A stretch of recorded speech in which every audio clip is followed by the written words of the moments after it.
हरे कृष्णा। भक्ति शास्त्री पाठ्यक्रम सभी भक्तों का स्वागत है। कल के सत्र में हमने श्रवण किया था बाकी जो बचे हुए गुण थे जो भगवान से उत्पन्न होते हैं, उन गुणों पे हमने चर्चा किया था। साथ ही साथ भगवान अर्जुन को कहते हैं सप्तऋषिगण, 4 महर्षिगण, पूर्वज मनु सब भगवान से उत्पन्न है। और विभिन्न लोकों में जितने भी जीव रहते हैं वे भी भगवान से उत्पन्न है। और जो इस ऐश्वर्य को अच्छे से जान लेता है, समझ लेता है, भगवान कहते हैं वे मेरी अनन्य भक्ति में लगता है। इसके पश्चात हमने चतुश्लोकी भगवत गीता श्रवण किया था, जिसमें भगवान कहते हैं सारे भौतिक जगत, आध्यात्मिक जगत उन्हीं से उत्पन्न है। बुद्धिमान व्यक्ति जब ये जान लेता है तो वह भगवान की प्रेमा भक्ति में लगता है। और इसके साथ ही साथ भगवान ने अपने शुद्ध भक्तों का लक्षण भी बताया।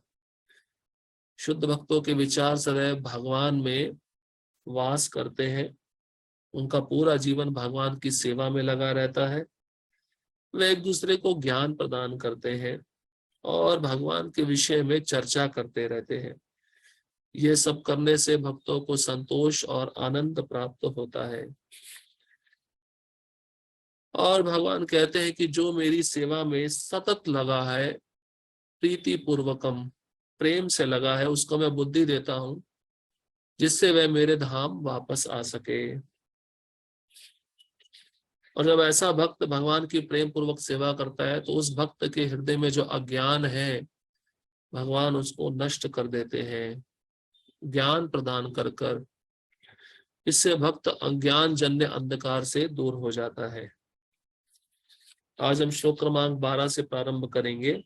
अर्जुन उवाच परम ब्रह्म परम धाम पवित्रम परमं भवान पुरुषं शाश्वतं दिव्यम् आदिदेवमजं विभुम् आहुस्त्वां ऋषयः सर्वे देवर्षि नारदस्तथा असितो देवलो व्यास स्वयं चैव ब्रवीषि मे। अनुवाद। अर्जुन ने कहा, आप परम भगवान, परम धाम, परम पवित्र, परम सत्य हैं। आप नित्य, दिव्य, आदि पुरुष, अजन्मा तथा महानतम हैं। नारद, असित, देवल तथा व्यास जैसे ऋषि आपके सत्य की पुष्टि करते हैं और अब आप स्वयं भी मुझसे प्रकट कह रहे हैं। यहाँ पर अर्जुन भगवान की जो परम स्थिति है उसको स्वीकार कर रहा है। बहुत ही सुंदर शब्दों से भगवान की स्तुति करते हुए अर्जुन कहते हैं परम ब्रह्म। परम ब्रह्म मतलब आप परम सत्य हैं। उसके पश्चात परम धाम, आप सबके आधार हैं, परम आधार आप ही हैं, परम आश्रय आप ही हैं। पवित्रम, आप परम शुद्ध हैं।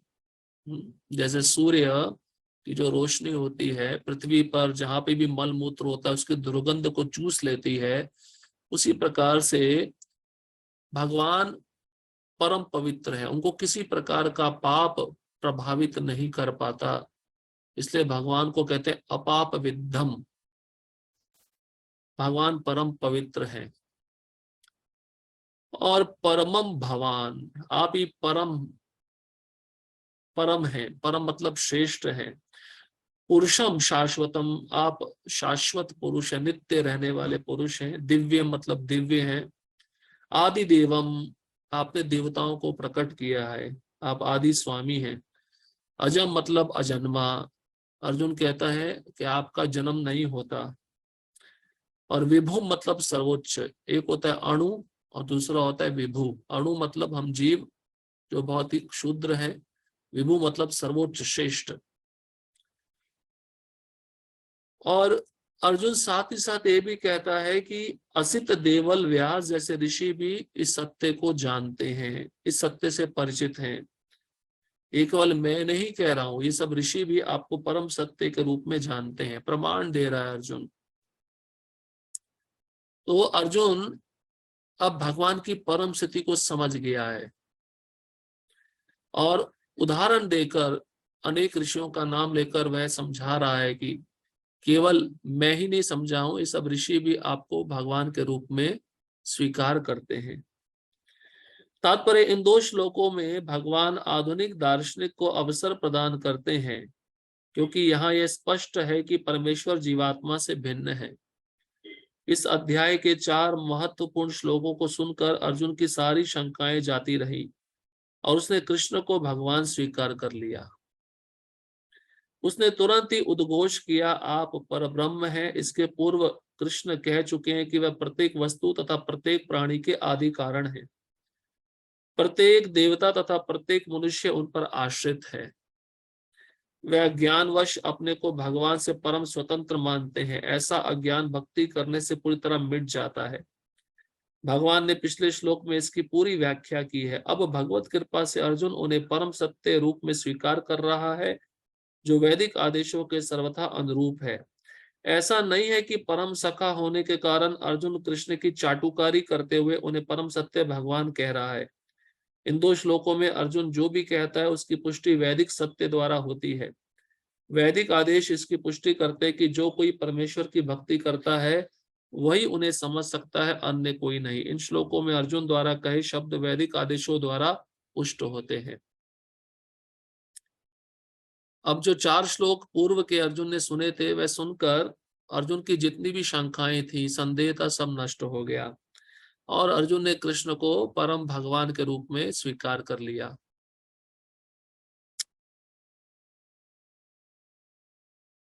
और उनका गुणगान करते अर्जुन कहता है कि प्रत्येक प्राणी के आप ही आश्रय हैं, आप ही आदि कारण हैं।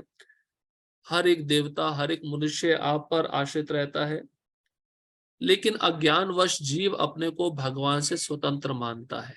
वह सोचता है मेरे पर किसी का भी आदेश लागू नहीं होता। अज्ञानवश माया में रहकर व्यक्ति अपने को स्वतंत्र मानता है, लेकिन जो भक्त होते हैं वह पूर्ण रूप से जानते हैं कि भगवान की जो शक्ति है उसके हम परतंत्र हैं। और जब वह भक्ति में लगता है तो भक्ति करने से उसका ज्ञान मिट जाता है।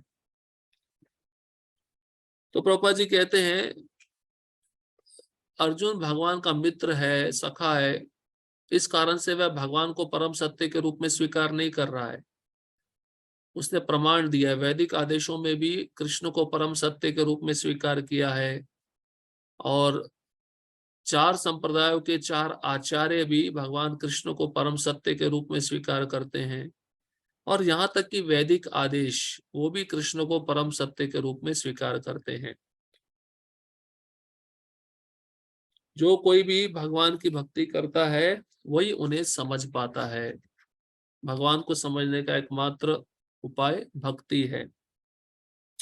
केन उपनिषद में कहा गया है कि परब्रह्म प्रत्येक वस्तु के आश्रय है और कृष्ण पहले ही कह चुके हैं कि सारी वस्तुएं उन्हीं पर आश्रित है।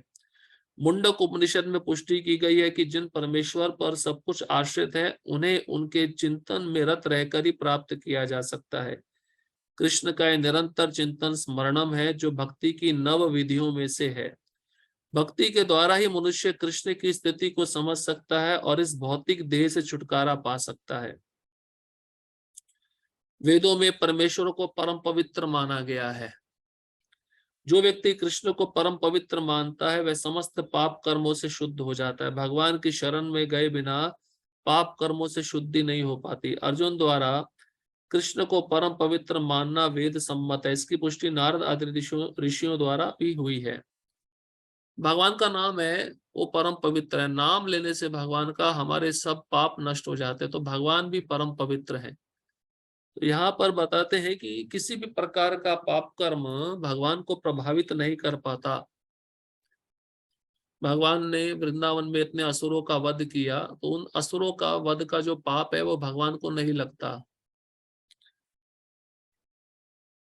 कृष्ण भगवान है और मनुष्य को चाहिए कि वह निरंतर उनका ध्यान करते हुए उनसे दिव्य संबंध स्थापित करे। वे परम अस्तित्व है, वे समस्त शारीरिक आवश्यकताओं तथा जन्म मरण से मुक्त है। इसकी पुष्टि अर्जुन ही नहीं अपितु सारे वेद पुराण तथा इतिहास ग्रंथ करते हैं।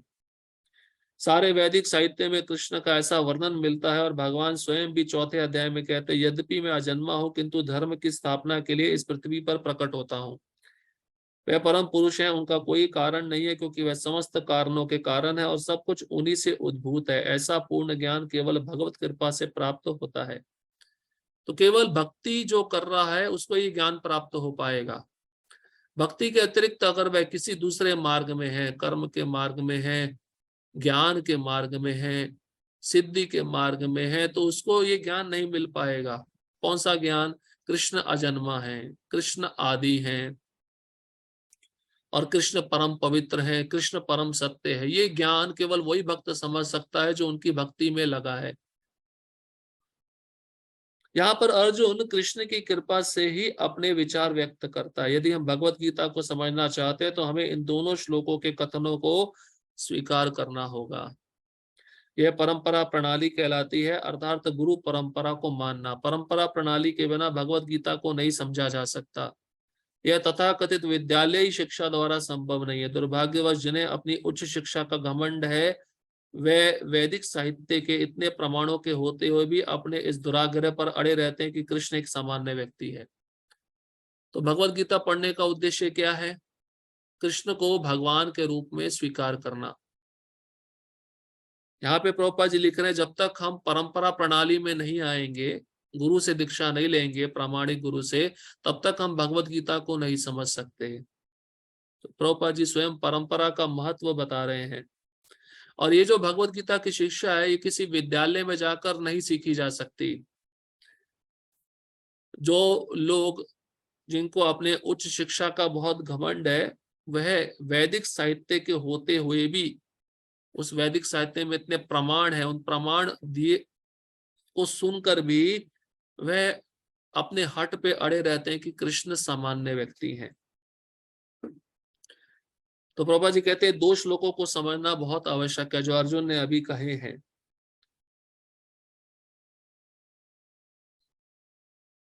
तो इस श्लोक में भगवान के एक प्रकार से, देखिए, हर एक गुण में भगवान का परम शब्द लगाया है। भगवान कैसे हैं? परम ब्रह्म है, परम धाम है, पवित्रम है, परमम भवान है, पुरुषम है। ये सब दृष्टांत क्या बता रहे हैं अर्जुन के दृष्टिकोण से? ये बता रहे हैं कि वह सत्य को स्वीकार कर चुका है पूर्ण रूप से। अब इसका अर्थ ये नहीं कि भगवत गीता सुनने से पहले कृष्ण को वह सत्य के रूप में स्वीकार नहीं किया था, लेकिन भगवान ने थोड़े समय के लिए अर्जुन को अज्ञान में डाल दिया था, जिससे भगवत गीता प्रकट हो। और पापा जी तात्पर्य में लिखे हैं कि भक्ति के द्वारा ही मनुष्य कृष्ण की दिव्य स्थिति को समझ सकता है।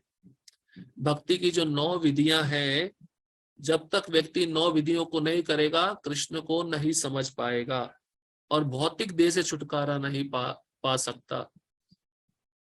मनुष्य का जो ये जन्म मृत्यु का चक्र चल रहा है 84 लाख योनि में, इससे छूटने का एकमात्र उपाय है भक्ति, नवविधा भक्ति। उन 9 विधियों की भक्ति पर ही प्रभुपाद जी महत्व दे रहे हैं। कृष्ण विभु है, जीव अणु है। ये जीव कब समझ पाएगा? जब वह भगवान की भक्ति करेगा, उनकी प्रेममयी सेवा करेगा, तभी इस भौतिक देह से छुटकारा वह प्राप्त कर सकता है। श्लोक क्रमांक 14, सर्वमेतत्कृतं मन्ये यन्मां वदसि केशव, न हि ते भगवन् व्यक्तिं विदुर्देवा न दानवा। हे कृष्ण, आपने मुझसे जो कुछ कहा है उसे मैं पूर्णतया सत्य मानता हूँ। हे प्रभु, ना तो देवतागण न असुरगण ही आपके स्वरूप को समझ सकते हैं। अब अर्जुन स्पष्ट कहता है, जो आपने मुझसे कहा मैं उसको सत्य के रूप में स्वीकार करता हूँ। देवता भी आपको नहीं जानते, असुरगण भी आपको नहीं समझ पाएंगे। तात्पर्य यहाँ पर अर्जुन इसकी पुष्टि करता है कि श्रद्धाहीन तथा आसुरी प्रकृति वाले लोग कृष्ण को नहीं समझ सकते। जिनके अंदर श्रद्धा नहीं है, जिनकी वृत्ति आसुरी है, जो नास्तिक है, वो कभी भी कृष्ण को नहीं समझ पाते। जब देवतागण तक उन्हें नहीं समझ पाते तो आधुनिक जगत के तथाकथित विद्वानों का क्या कहना। भगवत कृपा से अर्जुन समझ गया कि परम सत्य कृष्ण है और वह संपूर्ण है। या तो कृष्ण से आप समझ सकते हो कृष्ण की दिव्य स्थिति, या तो कृष्ण के शुद्ध भक्त से समझ सकते हो। तो अभी तो भगवान स्वयं उपस्थित नहीं हमको बताने के लिए, लेकिन उनके शुद्ध भक्त उपस्थित हैं। तो कृष्ण की दिव्य स्थिति को समझने के लिए हमें शुद्ध भक्त का आश्रय लेना होगा। अतः हमें अर्जुन के पथ का अनुसरण करना चाहिए। उसे भगवत गीता का प्रमाण प्राप्त था। जैसा कि भगवत गीता के चतुर्थ अध्याय में कहा गया, भगवत गीता के समझने की गुरु परंपरा का ह्रास हो चुका था। अतः कृष्ण ने अर्जुन से उसकी पुनः स्थापना की, क्योंकि वह अर्जुन को अपना परम प्रिय सखा तथा भक्त समझते थे। हम पहले सुन चुके हैं, ये भगवत गीता का ज्ञान भगवान ने करोड़ों वर्ष पूर्व सूर्यदेव विवस्वान को दिया था, लेकिन परंपरा खंडित हो गई। भगवान ने विचार किया कि उस परंपरा को पुनः स्थापित करना चाहिए। अर्जुन को उन्होंने शिष्य के रूप में चुना और एक गीता का ज्ञान फिर उनको प्रदान किया। अतः जैसा कि गीतोपनिषद की भूमिका में हमने कहा है, भगवत गीता का ज्ञान परंपरा विधि से प्राप्त करना चाहिए। परंपरा विधि के लुप्त होने पर उसके सूत्रपात के लिए अर्जुन को चुना गया। हमें चाहिए कि अर्जुन का हम अनुसरण करें, जिसने कृष्ण की सारी बातें जान ली। तभी हम भगवत गीता के सार को समझ सकेंगे और तभी कृष्ण को भगवान रूप में जान सकेंगे। अनुसरण मतलब जो अर्जुन ने मार्ग स्वीकार किया भक्ति का, वही मार्ग हमें भी स्वीकार करना है। तभी हम भगवत गीता को समझ सकते हैं और कृष्ण को भगवान के रूप में जान सकते हैं। तो परंपरा विधि से ही संभव है। प्रभुपाद जी फिर परंपरा विधि पर महत्व दे रहे हैं और ये परंपरा प्रामाणिक होनी चाहिए। श्लोक क्रमांक 15, स्वयमेवात्मनात्मानं वेत्तस्त्वं पुरुषोत्तम भूत भावन भूतेश देव देव जगतपते। हे परम पुरुष, हे सबके उद्गम, हे समस्त प्राणियों के स्वामी, हे देवों के देव, हे ब्रह्मांड के विभु, निस्संदेह एकमात्र आप ही अपने को अपनी अंतरंगा शक्ति से जानने वाले हैं। तो यहाँ पे कुछ शब्द आए हैं। अर्जुन कहता है स्वयं एव आत्माना। हे परम पुरुष, जिसे संबोधित करते हैं पुरुषोत्तमा, जो पुरुषों में सबसे उत्तम है। हे सबके उद्गम, भूत भावन, भूत भावन कहते हैं हे सबके उद्गम। फिर कहते हैं भूत ईशा, सभी जीवों के स्वामी, सभी प्राणियों के स्वामी। देव देव, हे समस्त देवताओं के स्वामी। जगत पते मतलब पूरे ब्रह्मांड के स्वामी। तो अर्जुन अब कृष्ण की परम स्थिति को समझ गया है, तो अब इन शब्दों के द्वारा उनका उल्लेख कर रहा है। तात्पर्य, परमेश्वर कृष्ण को वे ही जान सकते हैं जो अर्जुन तथा उसके अनुयायियों की भांति भक्ति करने के माध्यम से भगवान के संपर्क में रहते हैं। आसुरी या नास्तिक प्रकृति वाले लोग कृष्ण को नहीं जान सकते। ऐसा मनोधर्म जो भगवान से दूर ले जाए परम पातक है, और जो कृष्ण को नहीं जानता उसे भगवत गीता की टीका करने का प्रयत्न नहीं करना चाहिए। भगवत गीता कृष्ण की वाणी है और चूंकि यह कृष्ण का तत्व विज्ञान है, अतः इसे कृष्ण से ही समझना चाहिए। कृष्ण से समझना चाहिए, नहीं तो परंपरा से आए हुए आचार्यों से समझना चाहिए, जैसा कि अर्जुन ने किया। इसे नास्तिकों से ग्रहण नहीं करना चाहिए। श्रीमद् भागवत में पहला स्कंद दूसरा अध्याय 11वें श्लोक में कहा गया है, वदंती तत्तत् विदस्तत्वम यज्ञानम अद्वयम ब्रह्मेति परमात्मेति भगवान इति शब्दते। परम सत्य का अनुभव तीन प्रकार से किया जाता है, निराकार ब्रह्म, अंतर्यामी परमात्मा तथा भगवान। अतः परम सत्य के ज्ञान की अंतिम अवस्था भगवान है। इसमें हम चर्चा कर चुके हैं। ब्रह्म जो होता है वह भगवान का तेज होता है, परमात्मा जो अंतर्यामी रूप में सबके हृदय में स्थित है, और भगवान जो पूर्ण पुरुषोत्तम भगवान है जिनकी सेवा की जाती है। हो सकता है कि सामान्य व्यक्ति अथवा ऐसा मुक्त पुरुष भी जिसने निराकार ब्रह्म अथवा अंतर्यामी परमात्मा का साक्षात्कार किया है, भगवान को ना समझ पाए।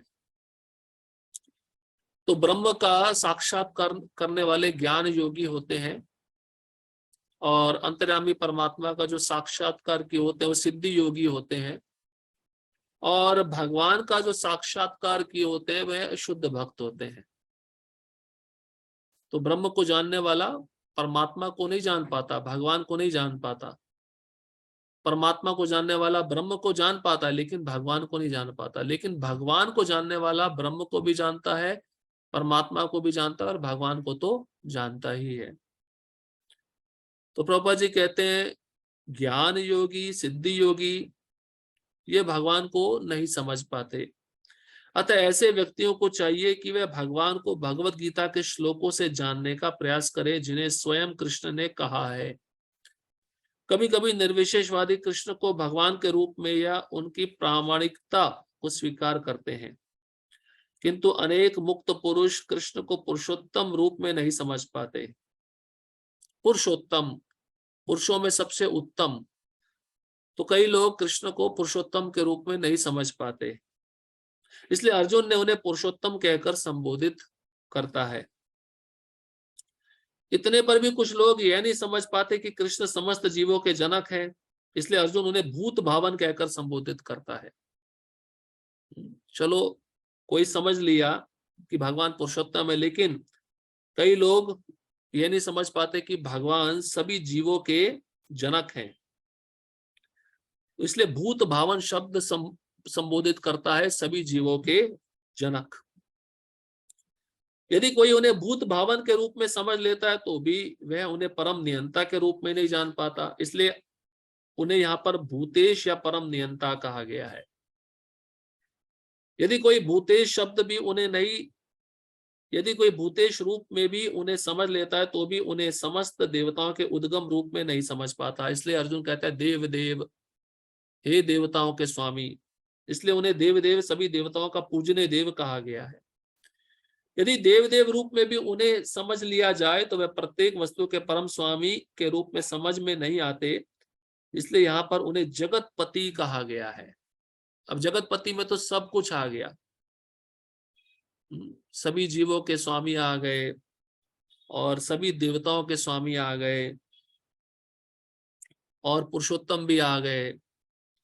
इस प्रकार अर्जुन की अनुभूति के आधार पर कृष्ण विषयक सत्य की स्थापना इस श्लोक में हुई है।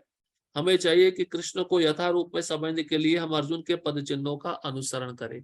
तो ये जो शब्द है ये सब ऐश्वर्य ज्ञान को प्रकट करते हैं। कौन कौन से शब्द? पुरुषोत्तमा, भूत भावन, भूतेशा, देव देव, जगतपते, ये सब भगवान का ऐश्वर्य ज्ञान है। भगवान इस तरह से इस सृष्टि का संचालन करते हैं, प्रत्येक जीव का जनक हैं, प्रत्येक जीव को आश्रय देते हैं, उसका पालन पोषण करते हैं, साथ ही साथ देवताओं को भी प्रकट करते हैं। ये सब शब्द भगवान के ऐश्वर्य ज्ञान को बतलाते हैं। इसलिए अर्जुन इन शब्दों से भगवान की स्तुति कर रहा है। इसलिए प्रभुपाद जी पुनः कहते हैं कि अर्जुन जैसे समझ रहा है कृष्ण को, हमें भी वैसा समझने का प्रयत्न करना चाहिए। एक होता है अनुसरण, एक होता है अनुकरण। यहाँ पे प्रभुपाद जी अनुसरण लिख रहे हैं, हमें अर्जुन के बताए हुए मार्ग पे चलना है। अनुकरण होता है नकल करना, जो हम नहीं कर सकते। श्लोक क्रमांक 16, वक्तुर्महस्य शेषेण दिव्याहात्म विभूतया याभिर्विभूतिलोका निमांस्त्वां व्याप्य तिष्ठसि। कृपा करके विस्तार पूर्वक मुझे अपने उन दैवी ऐश्वर्यों को बताएं जिनके द्वारा आप इन समस्त लोकों में व्याप्त हैं। तो इस अध्याय के प्रथम श्लोक में भगवान ने कहा था मैं ऐसा ज्ञान बताने जा रहा हूं, इस ज्ञान को मैंने पहले कभी भी नहीं बताया। अब पुनः अर्जुन प्रार्थना करते हैं आपका ऐश्वर्य मुझे जानना है, आपका जिस ऐश्वर्य के द्वारा आप पूरे संसार में रहते हो। जैसे सूर्य एक जगह पे रहता है, उसका प्रकाश पूरे संसार में फैलता है, ऐसे ही आप एक जगह पे रहते हो, अपने धाम में रहते हो, लेकिन आपकी शक्तियां, आपका ऐश्वर्य मैं जानना चाहता हूं।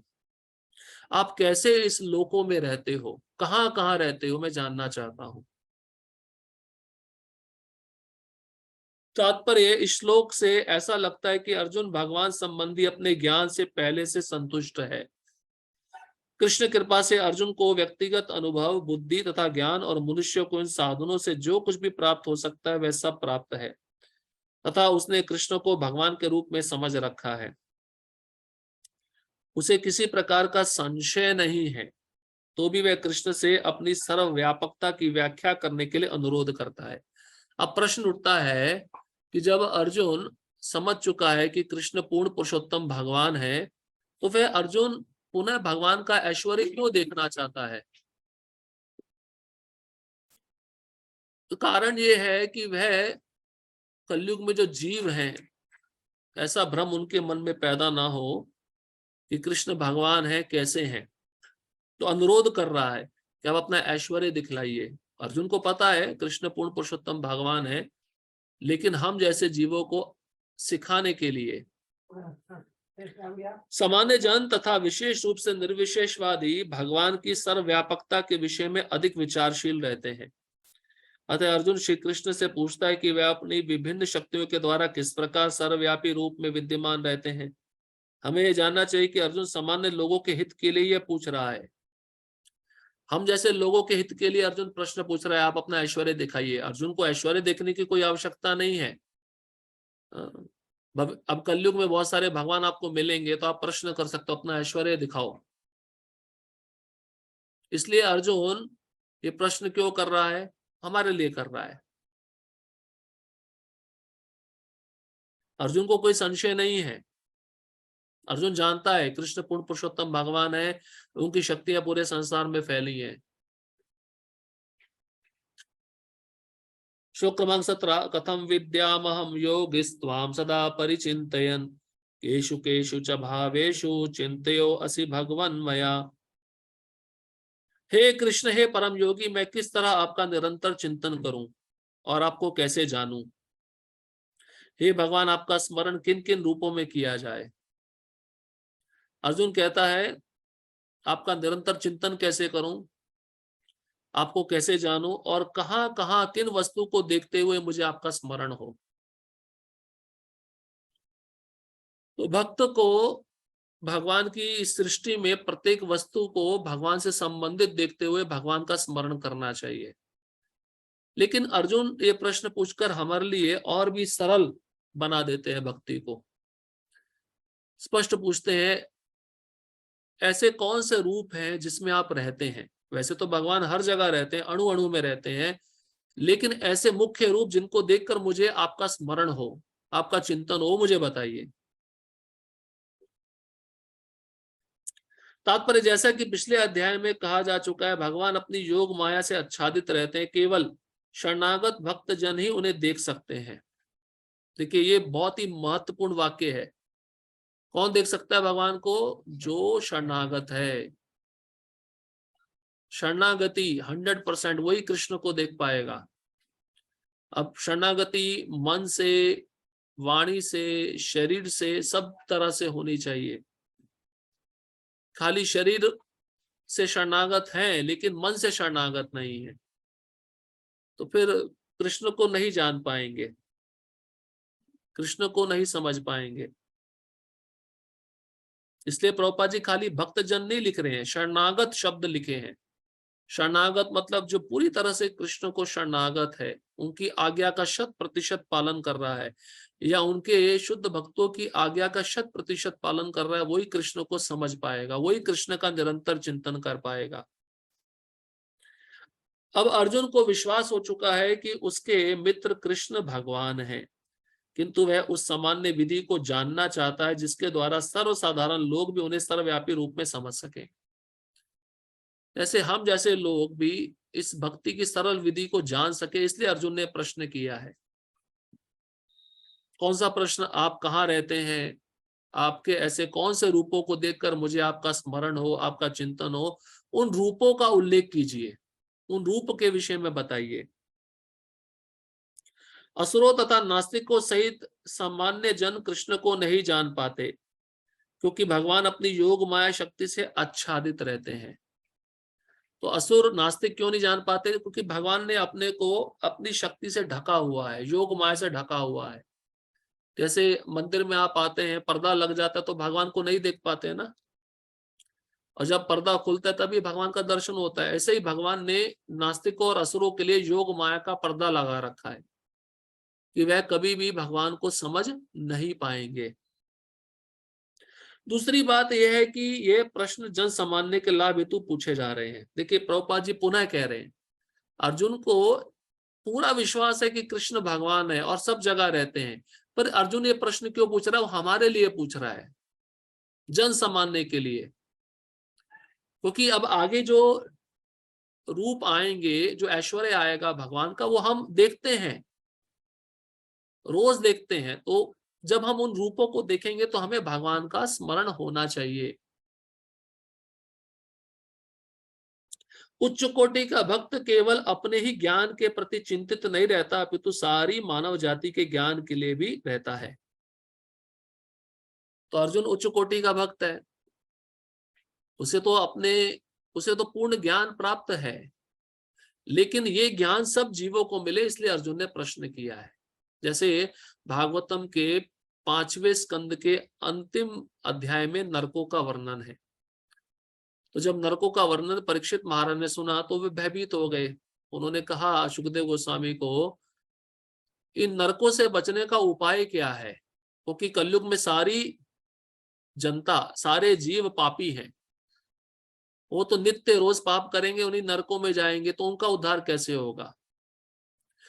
परीक्षित महाराज को पता है भगवान का नाम ही सब कुछ है, फिर वो प्रश्न किसके लिए पूछ रहे हैं? हमारे लिए पूछ रहे हैं। अब युधिष्ठिर महाराज भी ग्रस्त थे, वो तो मुक्त जीव है।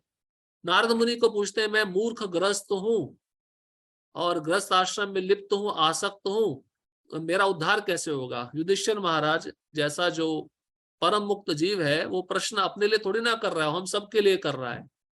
तब नारद मुनि कहते हैं, गृहस्थ को अपने घर में साधुओं को बुलाना चाहिए, उनसे, उनके मुख से भगवान की कथा सुननी चाहिए। जितना भगवान के बारे में ज्यादा श्रवण करेंगे, उतनी ग्रंथि, हृदय ग्रंथि से हम मुक्त होंगे, उतना बंधन से हम मुक्त होंगे। ये जो सब प्रश्न पूछ रहे हैं युधिष्ठिर महाराज, परीक्षित महाराज, अर्जुन, ये कोई साधारण नहीं है, ये उच्च कोटि के भक्त हैं। इसलिए प्रभुपाद जी कहते हैं उच्च कोटि के भक्तों को सब ज्ञान रहता है, वो अपने ज्ञान के प्रति कोई चिंता नहीं रखते हैं, लेकिन ये जो ज्ञान है, ये जो प्रश्न है, सबके लिए पूछे जाएं। अतः अर्जुन वैष्णव या भक्त होने के कारण अपने दयालु भाव से सामान्य जनों के लिए भगवान के सर्वव्यापक रूप के ज्ञान का द्वार खोल रहा है। वैष्णव में करुणा होती है, दया होती है, इसलिए तो वह अर्जुन हम जीवों के लिए प्रश्न पूछ रहे हैं। परीक्षित महाराज को अगर शाप नहीं मिलता तो भागवतम का प्राकट्य नहीं होता, इसलिए वो जो शाप मिला परीक्षित महाराज को, भगवान की योजना थी। तो भगवान ने परीक्षित महाराज को निमित्त बनाकर हमारे समाज में, मनुष्य समाज में कलयुगी जीवों के लिए भागवतम को प्रकट किया। इसलिए अर्जुन ये प्रश्न पूछकर सभी जीवों के लिए ज्ञान का द्वार खोल रहा है, एक भक्ति का सरल मार्ग खोल रहा है। वह कृष्ण को जानबूझकर योगिन कहकर संबोधित करता है, क्योंकि वह योग माया शक्ति के स्वामी है, जिसके कारण वह सामान्य जन के लिए अप्रकट या प्रकट होते हैं। तो योगी अपनी इच्छा से कभी प्रकट होता है, कभी अप्रकट होता है। इसलिए योगिन शब्द के द्वारा अर्जुन भगवान को संबोधित कर रहे हैं। सामान्य जन जिसे कृष्ण के प्रति कोई प्रेम नहीं है, कृष्ण के विषय में निरंतर नहीं सोच सकता, वह तो भौतिक चिंतन करता है। अर्जुन इस संसार के भौतिकतावादी लोगों की चिंतन प्रवृत्ति के विषय में विचार कर रहा है। साधारण लोग किसका चिंतन करते हैं? भगवान का चिंतन ना करते हुए संसार के विषयों का चिंतन करते हैं। तो अर्जुन उन लोगों के बारे में भी सोच रहा है जो भगवान का चिंतन नहीं कर रहे हैं, उनको भगवान के चिंतन में कैसे लाया जाए, इसलिए अर्जुन ने यह प्रश्न पूछा। केशु केशु च भावेशु शब्द भौतिक प्रकृति के लिए प्रयुक्त है। भाव का अर्थ है भौतिक वस्तु। चूंकि भौतिकतावादी लोग कृष्ण के आध्यात्मिक स्वरूप को नहीं समझ सकते, अतः उन्हें भौतिक वस्तुओं पर चित्त एकाग्र करने की तथा यह देखने का प्रयास करने की सलाह दी जाती है कि कृष्ण भौतिक रूपों में किस प्रकार प्रकट होते हैं। अब जैसे उदाहरण के रूप में कुंती महारानी प्रार्थना क्या करती है? हे कृष्ण, आपके नेत्र कमल के समान हैं, आपकी नाभि कमल के समान है, आप कमल के पुष्पों की माला पहनते हैं, आपके चरण कमल के समान है। तो कमल से उपमा दे रही है ना कुंती महारानी। तो कमल को जब कोई देखेगा तो कृष्ण का स्मरण होगा। इसलिए प्रभुपाद जी लिख रहे हैं, भौतिकतावादी लोग, उनका मन केवल भौतिक वस्तुओं में लगा रहता है। अब ऐसी कौन सी भौतिक वस्तुएं हैं जिसमें हम कृष्ण का चिंतन कर सकें? इसलिए अर्जुन ने यह प्रश्न पूछा है उन सामान्य जनों के लाभ के लिए। श्लोक क्रमांक 18, विस्तरेणात्मनो योगम विभूतिम च जनार्दन भूया कथया तृप्तर्हि शण्वतो नास्ति में अमृतम। बहुत सुंदर श्लोक है। अर्जुन कहता है कि मैं आपके मुख से जितना सुन रहा हूं उतना मुझे तृप्ति नहीं हो पा रही है। मुझे तृप्ति कब होगी? मुझे और सुनना है आपके बारे में। तो मतलब उसकी श्रवण की इच्छा खत्म नहीं हो रही है। किसकी? अर्जुन की। तो शुद्ध भक्त का ये लक्षण होता है, वो श्रवण करने से कभी थकता नहीं। कथा होती है 3 घंटे का, तो मन तो नहीं लगता है, व्यक्ति सोचता है बाहर क्या चल रहा है, चलो जाके देख कर आते हैं। इसका मतलब उसका अभी रुचि उत्पन्न नहीं हुआ।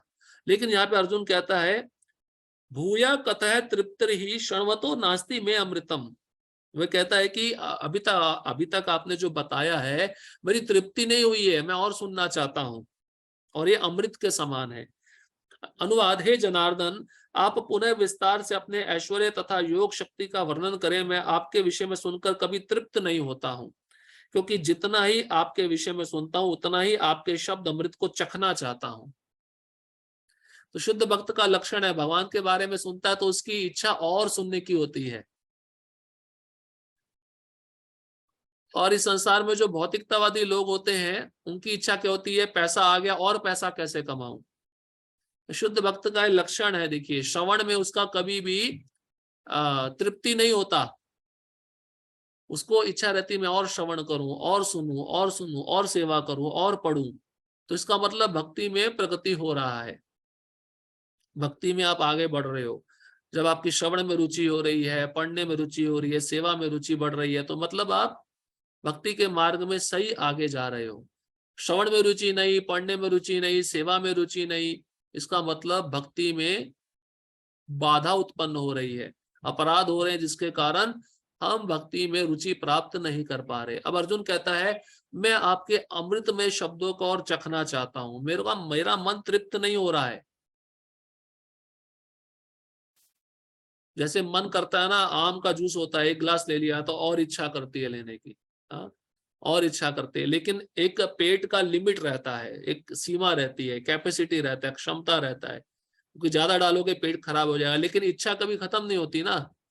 ऐसे शुद्ध भक्तों को लोभ होता है। लोभ किस चीज का? सुनने का लोभ होता है, साधु संग का लोभ होता है, पढ़ने का लोभ होता है। इतना लोभ लेने पर भी उसकी तृप्ति नहीं होती, क्योंकि आध्यात्मिक लोभ है, इसकी कोई सीमा नहीं है। तात्पर्य, इसी प्रकार का निवेदन नैमिषारण्य के शौनक आदि ऋषियों ने सूत गोस्वामी से किया था। यह निवेदन इस प्रकार है, वयम पुनः वित्रप्याम उत्तम श्लोक विक्रमे क्षणवताम रसज्ञानाम स्वादु स्वादु पदे पदे।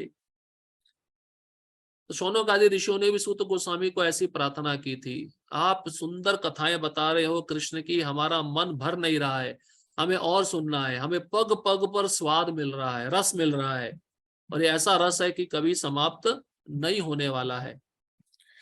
उत्तम स्तुतियों द्वारा प्रशंसित कृष्ण की दिव्य लीलाओं का निरंतर श्रवण करते हुए कभी तृप्ति नहीं होती, किंतु जिन्होंने कृष्ण से अपना दिव्य संबंध स्थापित कर लिया, वह पद पद पर भगवान की लीलाओं के वर्णन का आनंद लेते रहते हैं। तो शुद्ध भक्त कितना लंबा कथा करे, जिसको सुनने में रुचि है, जब तक कथा चलता रहेगा तब तक वह उठेगा नहीं, श्रवण से अघाएगा नहीं, बोर नहीं होगा। क्योंकि ऐसा भक्त भगवान के प्रत्येक शब्द को सुनकर आनंद लेता है, उसको आस्वादन आता है। श्रीमद् भागवतम 1 पहला स्कंद पहला अध्याय 19वां श्लोक।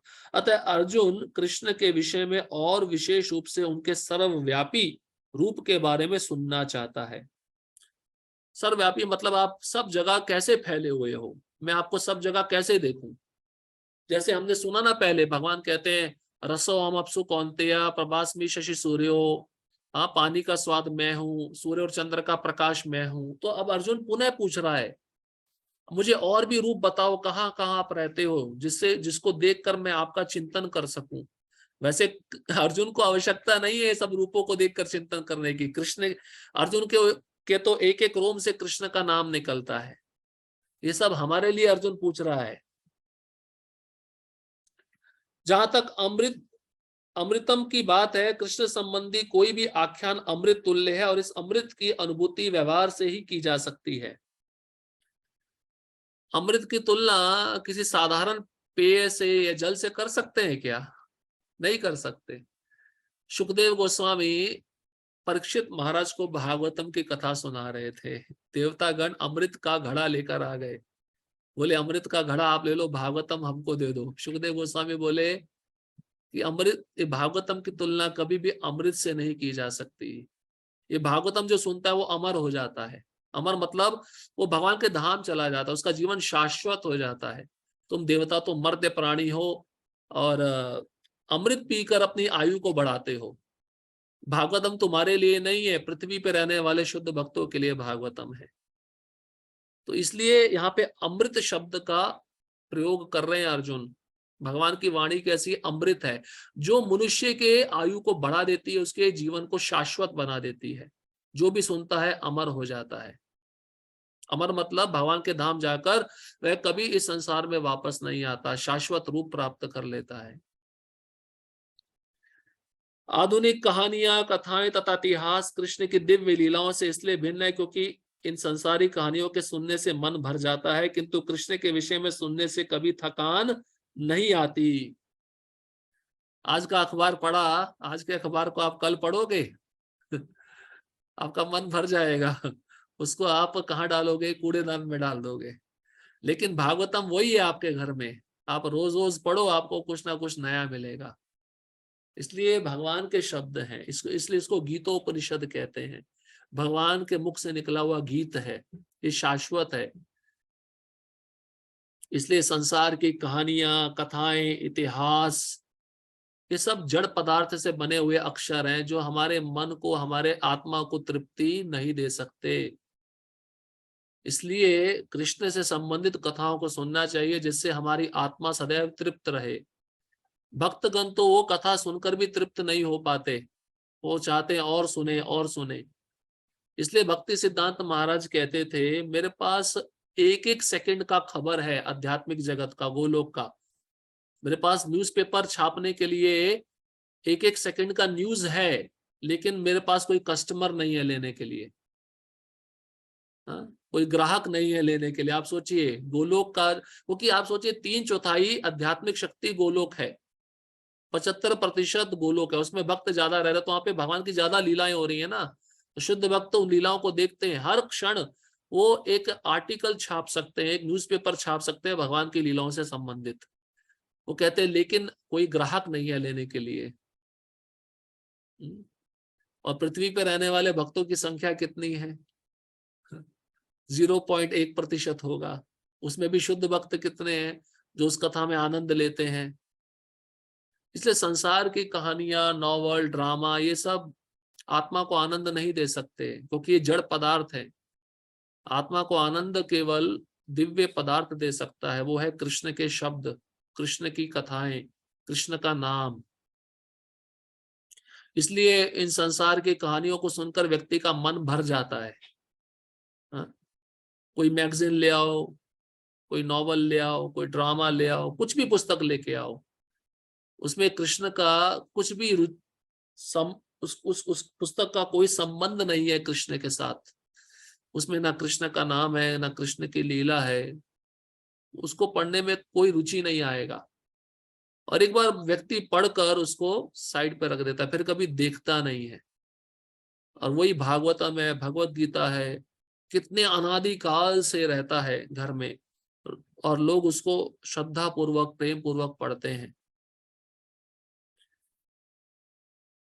इसलिए कृष्ण का शब्द सुनने में किसी प्रकार का थकान नहीं आता। हम वही रोज महामंत्र जप रहे हैं, थकान आता है क्या? बोर लगता है या कुछ नया मंत्र होना चाहिए?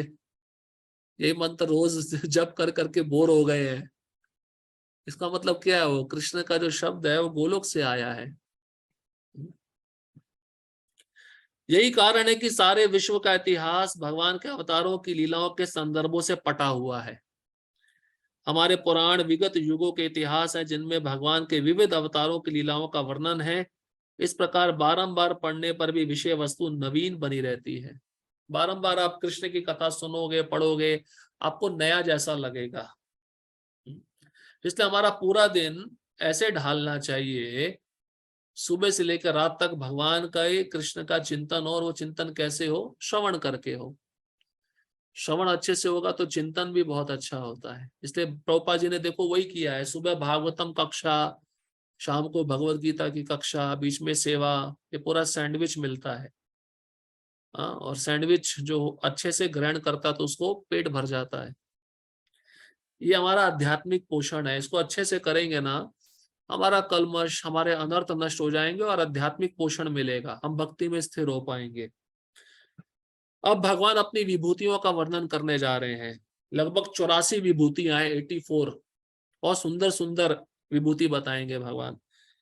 श्लोक क्रमांक 19। श्री भगवान उवाच हंत ते कथयिष्यामि दिव्याहात्म विभूतया प्रधानयता कुरु श्रेष्ठ नास्त्यंतो विस्तरस्य में।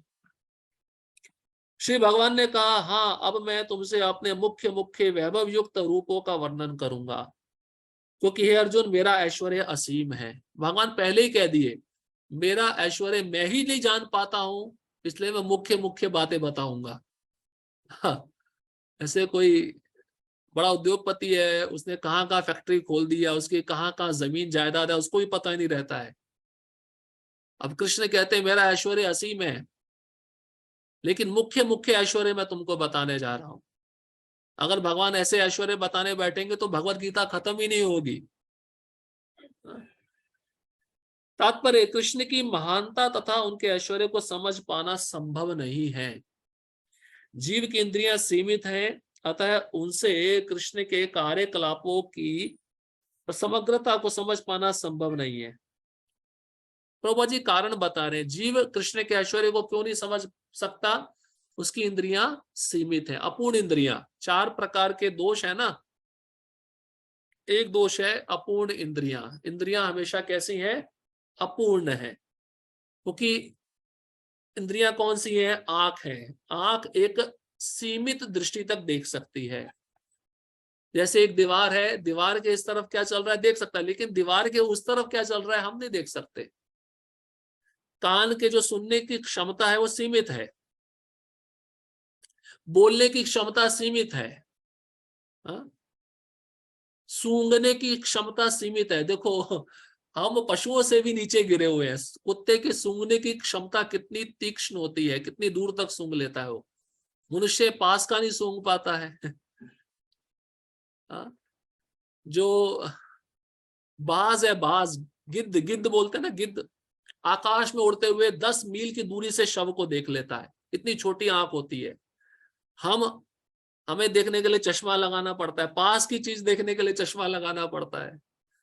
आप सोचो, ये जो जीव है इंद्रियों में हमसे ज्यादा शक्तिशाली है, तो मनुष्य कैसे समझ पाएगा भगवान के ऐश्वर्य को?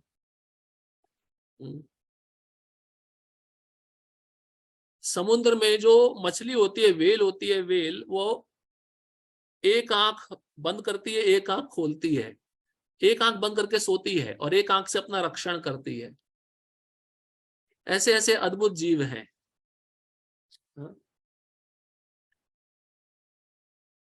मैथुन करने में भी देख लीजिए, जनेंद्रिया भी है। अब मनुष्य अगर संतान पैदा करेगा तो एक ही बच्चा होगा, सुअर होगा 7-8 बच्चे एक साथ पैदा कर देता है। इसमें भी हम बहुत पीछे हैं। इसलिए कृष्ण को नहीं समझ पाएंगे हम अपनी इंद्रियों से। इंद्रियां भौतिक हैं, इसकी कुछ सीमा है। लिमिट है। लेकिन कृष्ण की इंद्रियां कैसी है? अंगान यस्य सकलेन्द्रिय वृत्ति मानती पश्यांति पांति कलयंती चिरम जगांती आनंद चिन्ह में सदुज्वल विग्रहस्य गोविंदमादि पुरुषम तमहम भजामि। कृष्ण अपने धाम में रहकर सब कुछ सुन सकते हैं। कृष्ण अपने धाम में रहकर सब कुछ देख सकते हैं। कृष्ण अपने धाम में रहकर सब कुछ सूंघ सकते हैं। ये कृष्ण की इंद्रियां हैं। तो भी भक्तजन कृष्ण को जानने का प्रयास करते हैं, किंतु यह मानकर नहीं कि वे किसी विशेष समय में या जीवन अवस्था में उन्हें पूरी तरह समझ सकेंगे। तो भक्त भी जानने का प्रयास करता है कृष्ण को, लेकिन इस अहंकार के कारण नहीं कि हम पूरा कृष्ण को जान लेंगे। नहीं, थोड़ा बहुत जितना भी हो सके हम जानने का प्रयत्न करेंगे, प्रेम पूर्वक, श्रद्धा पूर्वक, और जो जाना है उसका चिंतन करेंगे। बल्कि कृष्ण के वृत्तांत इतने आस्वाद्य है कि भक्तों को अमृत तुल्य प्रतीत होते हैं। कृष्ण की लीला इतनी मधुर है कि भक्त अगर सुनेंगे तो कितना आनंद आता है। भक्तों को अमृत के समान वो लीलाएं लगती हैं। इस प्रकार भक्तगण उनका आनंद उठाते हैं। भगवान के ऐश्वर्यों तथा उनकी विविध शक्तियों की चर्चा चलाने में शुद्ध भक्तों को दिव्य आनंद मिलता है। अतः वह उनको सुनते रहना और उनकी चर्चा चलाते रहना चाहते हैं। पुनः प्रभुपाद जी शुद्ध भक्त का लक्षण बता रहे हैं। शुद्ध भक्त क्या करता है? भगवान की चर्चा करता रहता है, भगवान का श्रवण करता रहता है, उसका दिन रात इसी में व्यतीत होता है। कृष्ण जानते हैं कि जीव उनके ऐश्वर्य के विस्तार को नहीं समझ सकते, फलतः वे अपनी विभिन्न शक्तियों के प्रमुख स्वरूपों का ही वर्णन करने के लिए राजी होते हैं। अब कृष्ण भी जानते हैं कि ये सारा ऐश्वर्य तो ये सामान्य बद्धजीव नहीं समझ सकता, इसलिए मैं मुख्य मुख्य ऐश्वर्य बताऊंगा। प्रधानयता शब्द अत्यंत महत्वपूर्ण है, क्योंकि हम भगवान के प्रमुख विस्तारों को ही समझ पाते हैं, जबकि उनके स्वरूप अनंत हैं। हरि अनंत, हरि कथा अनंता। भगवान अनंत है, मतलब उनके रूप अनंत है, उनकी कथाएं भी अनंत है, उनके नाम भी अनंत है। कोई आज तक गिन नहीं पाया कि भगवान के इतने ही नाम हैं। कोई गिन नहीं पाया कि भगवान के इतने ही रूप हैं। हाँ, भागवतम के प्रथम स्कंद में मुख्य 24 अवतार दिए हैं, लेकिन वो 24 अवतार से भी ज्यादा अवतार हैं।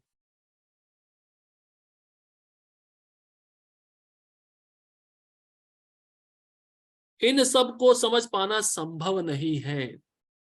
कारण, क्योंकि हमारी इंद्रियां सीमित हैं, अपूर्ण इंद्रियां हैं। इस श्लोक में प्रयुक्त विभूति शब्द उन ऐश्वर्यों का सूचक है जिनके द्वारा भगवान सारे विश्व का नियंत्रण करते हैं। अमर कोश में विभूति का अर्थ विलक्षण ऐश्वर्य है। विलक्षण मतलब अद्भुत।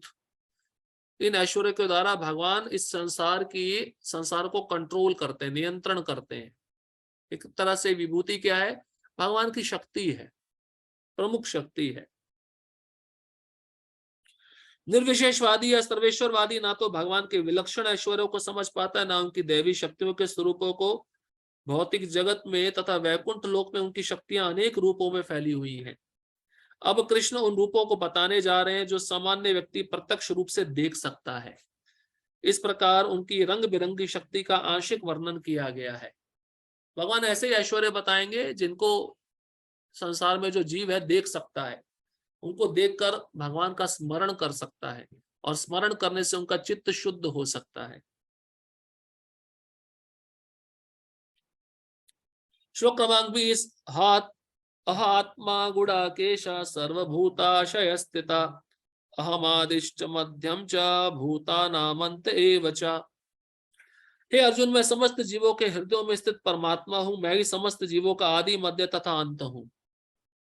तो ये पहली विभूति है। भगवान कहते हैं सबके हृदय में रह रहा हूं परमात्मा रूप में।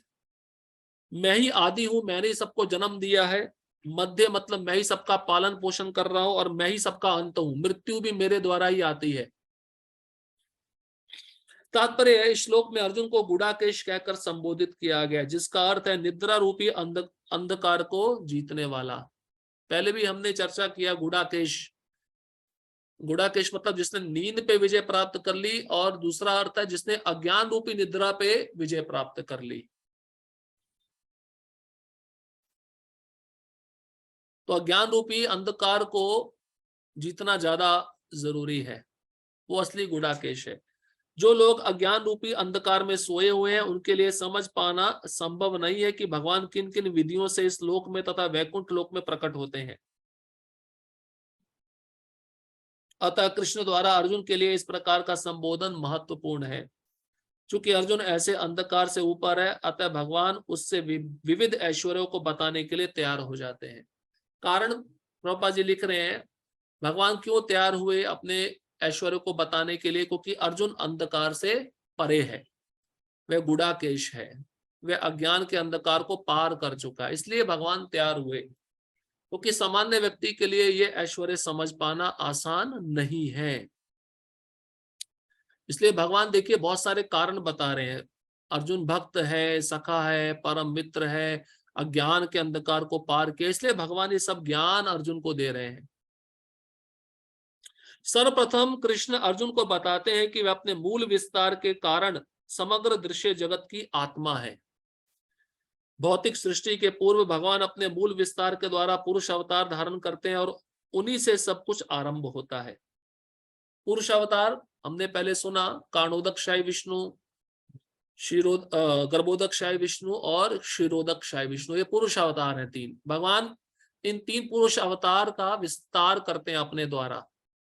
ये तीनों पुरुष अवतार इस सृष्टि का मेंटेनेंस देखते हैं, संचालन देखते हैं। तो कांडोदकशाही जो स्वयं महाविष्णु है, उनके रोम कूपों से एक एक ब्रह्मांड निकलता है और उन ब्रह्मांडों में गर्भोदकशाही विष्णु प्रवेश करते हैं, जो कांडोदकशाही विष्णु के विस्तारित रूप हैं। और उन ब्रह्मांडों में जितने जीव रहते हैं उन सब में क्षीरोदकशाही विष्णु प्रवेश करते हैं, जो गर्भोदकशाही विष्णु के विस्तारित रूप हैं। ये तीन पुरुष अवतार है। भगवान इन तीन पुरुष अवतारों में विस्तार करके इस पूरी सृष्टि का संचालन करते हैं।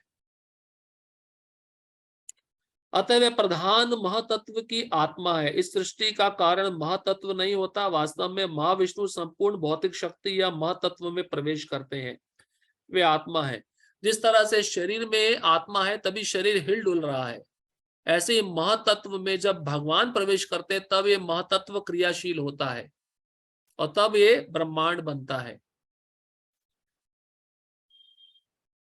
जब महाविष्णु इन प्रकटीभूत ब्रह्मांडों में प्रवेश करते हैं तो वे प्रत्येक जीव में पुनः परमात्मा के रूप में प्रकट होते हैं। हमें ज्ञात है कि जीव का शरीर आत्मा के स्फुल्लिंग की उपस्थिति के कारण विद्यमान रहता है। बिना आध्यात्मिक स्फुल्लिंग के शरीर विकसित नहीं हो सकता। आध्यात्मिक स्फुल्लिंग मतलब आत्मा, आत्मा अंदर है तभी हमारा शरीर बढ़ रहा है, हमारे बाल बढ़ रहे हैं, हमारे नाखून बढ़ रहे हैं। आत्मा इस शरीर को छोड़ देगा, शरीर का बढ़ना बंद हो जाएगा। उसी प्रकार से भगवान क्षीरोदकशाही विष्णु जब इस ब्रह्मांड में जीवों में प्रवेश करते हैं तब वे जीव क्रियाशील बनते हैं। उसी प्रकार भौतिक जगत का तब तक विकास नहीं होता जब तक परमात्मा कृष्ण का प्रवेश नहीं हो जाता। ड्राइवर जब तक गाड़ी में नहीं बैठेगा, गाड़ी स्टार्ट नहीं करेगा, गाड़ी चलेगी नहीं चलेगी। उसी प्रकार से भगवान जब तक प्रवेश नहीं करेंगे इन ब्रह्मांडों में, जीवों में, तब तक ये जीव और ब्रह्मांड का विकास नहीं होगा। जैसा कि सुबल उपनिषद में कहा गया, प्रकृति आदि सर्वभूतांत यामी सर्वशेषी च नारायणा। परमात्मा रूप में भगवान समस्त प्रकटीभूत ब्रह्मांडों में विद्यमान है। श्रीमद् भागवत में तीनों पुरुष अवतारों का वर्णन हुआ है। सात्वत तंत्र में भी इनका वर्णन मिलता है। विष्णुस्तु त्रीणि रूपाणि पुरुषाख्यान यथो विदु। भगवान इस लोक में अपने तीन स्वरूपों को प्रकट करते हैं, कांडोदकशाही विष्णु, गर्भोदकशाही विष्णु तथा क्षीरोदकशाही विष्णु। ब्रह्म संहिता में 5.47 महाविष्णु या कांडोदकशाही विष्णु का वर्णन मिलता है। यह कार्णानव वजले भजति स्म योगाम। सर्व कारण कारण भगवान कृष्ण महाविष्णु के रूप में कार्णानव में शयन करते हैं। अतः भगवान ही इस ब्रह्मांड के आदि कारण, पालक तथा समस्त शक्ति के अवसान है। तो कारण सागर में जो महाविष्णु शयन कर रहे हैं वो कौन है? वो कृष्ण का विस्तारित रूप है। श्लोक क्रमांक 21, आदित्यानामहं विष्णुर्ज्योतिषां रिपुरंशुमान् मरीचि मरुतामस्मि नक्षत्राणामहं शशि। मैं आदित्यों में विष्णु, प्रकाशों में तेजस्वी सूर्य, मरुतों में मरीचि तथा नक्षत्रों में चंद्रमा हूं। ये आदित्य भी देवता है और देवताओं में जो आदित्य नाम से विख्यात है उसमें से प्रमुख विष्णु है। तो भगवान कहते हैं उन आदित्यों में मैं विष्णु हूं। ये विष्णु वो भगवान विष्णु नहीं है, आदित्यों में प्रमुख देवता विष्णु है, भगवान कहते वो मैं हूं। और प्रकाशों में तेजस्वी कौन है? सूर्य। सूर्य बोलते भगवान मैं स्वयं हूं। स्पष्ट कह दिए सूर्य कौन है? स्वयं भगवान है। आपको कोई बोले ना भगवान का दर्शन कराओ तो उसको सूर्य दिखा देना, ये भगवान है। यहाँ पे स्वयं भगवान बोल रहे हैं। रवि रंशुमान, रवि मतलब सूर्य। मरुतों में मरीचि, ये मरीचि ब्रह्मा के पुत्र हैं। और ये चंद्रमा जो है एक नक्षत्र कहलाता है, भगवान कहते हैं नक्षत्रों में मैं चंद्रमा हूं। तो भगवान चंद्रमा है और भगवान ही सूर्य है। तात्पर्य आदित्य 12 है, बोलते ना द्वादश आदित्य, द्वादश मतलब 12, द्वादशी 12वां दिन, द्वादश आदित्य 12 आदित्य है। उसमें से विष्णु प्रमुख है। कृष्ण कहते हैं वो विष्णु मैं हूं। आदित्य 12 है जिनमें कृष्ण प्रधान है। आकाश में टिमटिमाते ज्योति पुंजों में सूर्य मुख्य है। और ब्रह्म संहिता में तो सूर्य को भगवान का तेजस्वी नेत्र कहा गया है। कौन सा श्लोक है? यक्षुरेश सविता सकल ग्रहाणाम राजा समस्त सुरमूर्तिरशेष तेजा यस्याग्नया भ्रमति संवृत काल चक्रो गोविंदमादि पुरुषम तमहम भजामि। सविता मतलब सूर्य। कौन है? ये सभी ग्रहों का राजा है। और अशेष तेजा, इसकी उष्णता, इसका प्रकाश कभी भी कम नहीं हो रहा, बढ़ रहा है। अशेष मतलब कभी कमी नहीं आती इसके प्रकाश में। और किसकी आज्ञा से घूम रहा है? यस्याग्नया भ्रमति संवृत काल चक्रो, काल चक्र पे भगवान गोविंद की आज्ञा से घूम रहा है।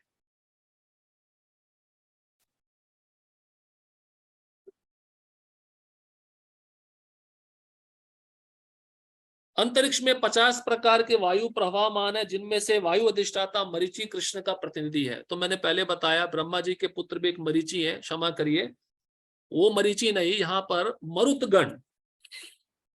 भागवतम में कथा आती है इंद्र के भाई ये 49 मरुत है। मरुत जब प्रलय होता है तो प्रलय में तेज हवाएं चलती हैं, ये मरुतगण है जो हवाओं के देवता है। उसमें से एक प्रमुख देवता है मरीचि। तो कृष्ण कहते हैं वो मरीचि मैं हूं।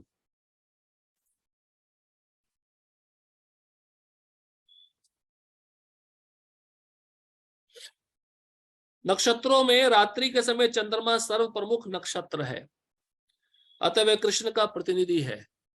जब भी आपको चंद्रमा दिखे तो आप कृष्ण का स्मरण करो, प्रणाम करो। जब भी आपको सूर्य दिखे प्रणाम करो। तो भक्तगण सूर्य को प्रणाम करते हैं, भगवान मानकर नहीं, ये सूर्य भगवान का प्रतिनिधि है ये मानकर। इस श्लोक से प्रतीत होता है कि चंद्रमा एक नक्षत्र है, अतः आकाश में टिमटिमाने वाले तारे भी सूर्य प्रकाश को परावर्तित करते हैं। इसका मतलब क्या है? जो तारों का प्रकाश है वो उनका प्रकाश नहीं है, वह प्रकाश में सूर्य से लेते हैं, परावर्तित। वैदिक वांग्मय में ब्रह्मांड के अंतर्गत अनेक सूर्यों के सिद्धांत को स्वीकृति प्राप्त नहीं है। एक ब्रह्मांड है तो एक ब्रह्मांड में एक ही सूर्य है, अनेक सूर्य नहीं है। सूर्य एक है और सूर्य के प्रकाश से चंद्रमा प्रकाशित है तथा अन्य नक्षत्र भी। तो देखिए सूर्य कितना महत्वपूर्ण है हमारे जीवन में। सूर्य का प्रकाश तारे भी लेते हैं, चंद्रमा भी लेता है। और ये सूर्य ये प्रकाश कहाँ से ले रहा है? इसका भी स्वयं का प्रकाश नहीं है, ये भगवान कृष्ण के तेज से प्रकाश ले रहा है। क्योंकि भगवत गीता से सूचित होता है कि चंद्रमा एक नक्षत्र है, अतः टिमटिमाते तारे सूर्य न होकर चंद्रमा के सदृश है। तो ये तारे भी नक्षत्र कहलाते हैं।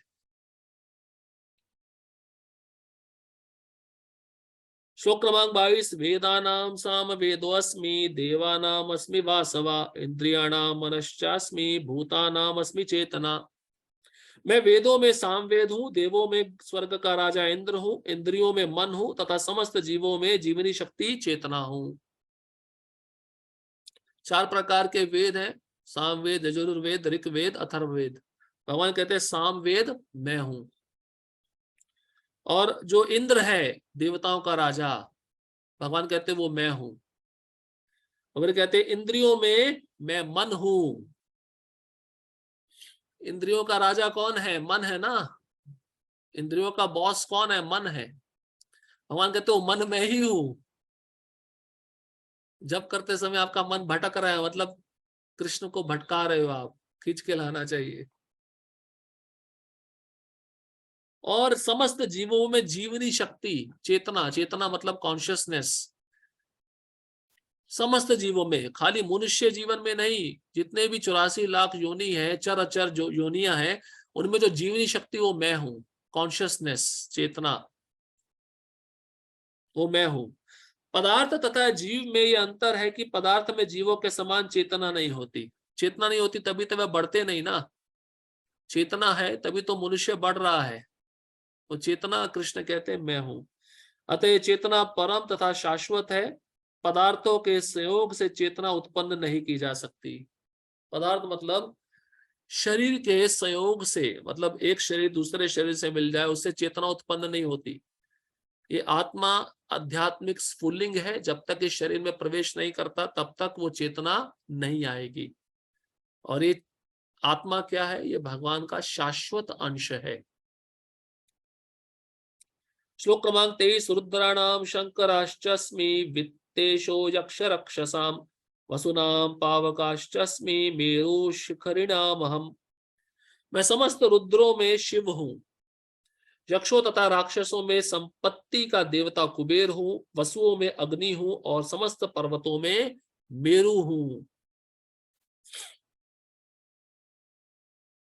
वो बोलते हैं ना 11 रुद्र हैं, 12 आदित्य हैं, 11 रुद्र हैं। भगवान कहते हैं कि 11 रुद्रों में शिव मतलब शंकर मैं हूं, जो सबसे प्रमुख है।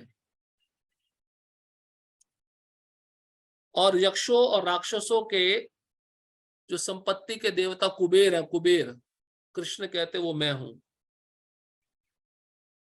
और वसुओं में अग्नि, वसु भी एक प्रकार के देवता है। और पर्वतों में एक पर्वत है मेरु, भगवान कहते वो मेरु पर्वत मैं हूं। तात्पर्य, अब 11 रुद्रों में शंकर या शिव प्रमुख हैं, वे भगवान के अवतार हैं, जिन पर ब्रह्मांड के तमोगुण का भार है। यक्षों तथा राक्षसों के नायक कुबेर हैं, जो देवताओं के कोषाध्यक्ष तथा भगवान के प्रतिनिधि हैं। मेरु पर्वत अपनी समृद्ध प्राकृत संपदा के लिए विख्यात है।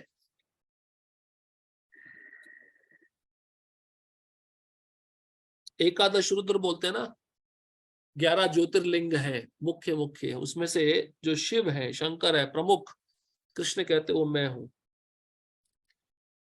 श्लोक क्रमांक 24। पुरोधसाम च मुख्यम माम विद्धि पार्थ बृहस्पतिम सेनानिमाहं स्कंद सर सर सर सरसामस्मि सागरा। हे अर्जुन, मुझे समस्त पुरोहितों में मुख्य पुरोहित बृहस्पति जानो। मैं ही समस्त सेना नायकों में कार्तिकेय हूं और समस्त जलाशयों में समुद्र हूं। तो बृहस्पति देवताओं के गुरु हैं, मुख्य पुरोहित हैं। कृष्ण कहते हैं वह मुख्य पुरोहित बृहस्पति मैं ही हूं। और सेना नायक, कमांडर इन चीफ, देवताओं के जो सेना नायक है वो कार्तिकेय हैं, भगवान शिव के पुत्र। कृष्ण कहते हैं वो कार्तिकेय मैं हूं। और जलाशयों में समुद्र मैं हूं। सबको समुद्र अच्छा लगता है, समुद्र का तट अच्छा लगता है। समुद्र को देखते ही प्रणाम करना चाहिए, भगवान की विभूति है। जलाशयों में भगवान समुद्र है।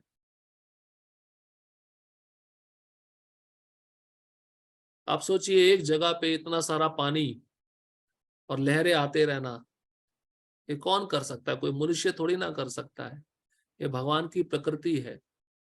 इसलिए भगवान कहते हैं जलाशयों में मैं समुद्र हूं। तात्पर्य, इंद्र स्वर्ग का प्रमुख देवता है और स्वर्ग का राजा कहलाता है। जिस लोक में उसका शासन है वह इंद्रलोक कहलाता है। बृहस्पति राजा इंद्र के पुरोहित है, और चूंकि इंद्र समस्त राजाओं का प्रधान है, इसलिए बृहस्पति समस्त पुरोहितों में मुख्य है। जैसे इंद्र सभी राजाओं के प्रमुख है, इसी प्रकार पार्वती तथा शिव के पुत्र स्कंद या कार्तिकेय समस्त सेनापतियों के प्रधान है। समस्त जलाशयों में समुद्र सबसे बड़ा है। कृष्ण के स्वरूप उनकी महानता के ही सूचक हैं। तो प्रभुपाद जी एक बार समुद्र के तट पे चल रहे थे और अपने शिष्यों को उन्होंने कहा, ये समुद्र कोई रेखा दी गई है, समुद्र इस रेखा को पार नहीं कर सकता, क्योंकि वह कृष्ण के आदेश का पालन कर रहा है। इसलिए भगवान का विभूति है समुद्र। समुद्र को जब भी देखे हमें प्रणाम करना चाहिए, हमें कृष्ण का स्मरण होना चाहिए समुद्र देखकर। श्लोक क्रमांक 25। महर्षिणाम भृगुरहम गिराम अस्मे कमक्षरम यज्ञानाम जप यज्ञोस्मि स्थावराणाम हिमालया। मैं महर्षियों में भृगु हूँ, वाणी में दिव्य ओमकार हूँ, समस्त यज्ञों में पवित्र नाम का कीर्तन जप तथा समस्त अचलों में हिमालय हूँ। महर्षि, महर्षि मतलब महान ऋषि, ये भृगु है। भृगु जो मरीचि के पुत्र है और मरीचि ब्रह्मा के पुत्र हैं। तो ये भृगु भगवान कहते हैं मैं हूं महर्षियों में। और जो वाणी में दिव्य शब्द है ओमकार, ओम, भगवान कहते हैं वो ओम मैं हूं। और समस्त यज्ञों में पवित्र नाम का कीर्तन जप मैं हूं। इसलिए सुबह जो हम जप करते हैं उस जप ही स्वयं भगवान है। इसलिए जप माला को अच्छे से रखना चाहिए, स्वच्छ स्थान पे रखना चाहिए, वो स्वयं कृष्ण है। और समस्त अचलों में हिमालय हो। अचलों में मतलब ना हिलने वाला, अचल, एक जगह स्थित। इसका मतलब पर्वतों में मेरू मैं हूं, और यहाँ पे कहते हैं समस्त अचलों में हिमालय में। दोनों पर्वत है, तो मेरू चल सकता है लेकिन हिमालय चल नहीं सकता। भगवान दोनों तरीके से बता रहे हैं। चलने वाले पर्वतों में मैं मेरू हूं और ना चलने वालों में मैं हिमालय हूं। इसलिए कोई बद्रीनाथ केदारनाथ की यात्रा पे जाता है, हिमालय दिखता है तो भगवान की विभूति है, प्रणाम करना चाहिए हिमालय को देखकर। एक बार गुरु महाराज कह रहे थे कि जब हमारी पदयात्रा जा रही थी बद्रीनाथ की तरफ, तो गुरु महाराज कहते हैं नीचे गंगा बह रही थी, ऊपर हिमालय दिख रहा था और आकाश में सूर्य दिख रहा था। तीनों भगवान की विभूति है, सूर्य, हिमालय और गंगा। तो भगवान दर्शन इस तरह से देते हैं, शुद्ध भक्त को वह चेतना आती है। तात्पर्य, ब्रह्मांड के प्रथम जीव ब्रह्मा ने विभिन्न योनियों के विस्तार के लिए कई पुत्र उत्पन्न किए। इनमें से भृगु सबसे शक्तिशाली मुनि थे। समस्त दिव्य ध्वनियों में ओमकार कृष्ण का रूप है। समस्त यज्ञों में हरे कृष्णा कृष्णा कृष्णा हरे हरे, हरे राम राम राम हरे हरे का जब कृष्ण का सर्वाधिक शुद्ध रूप है।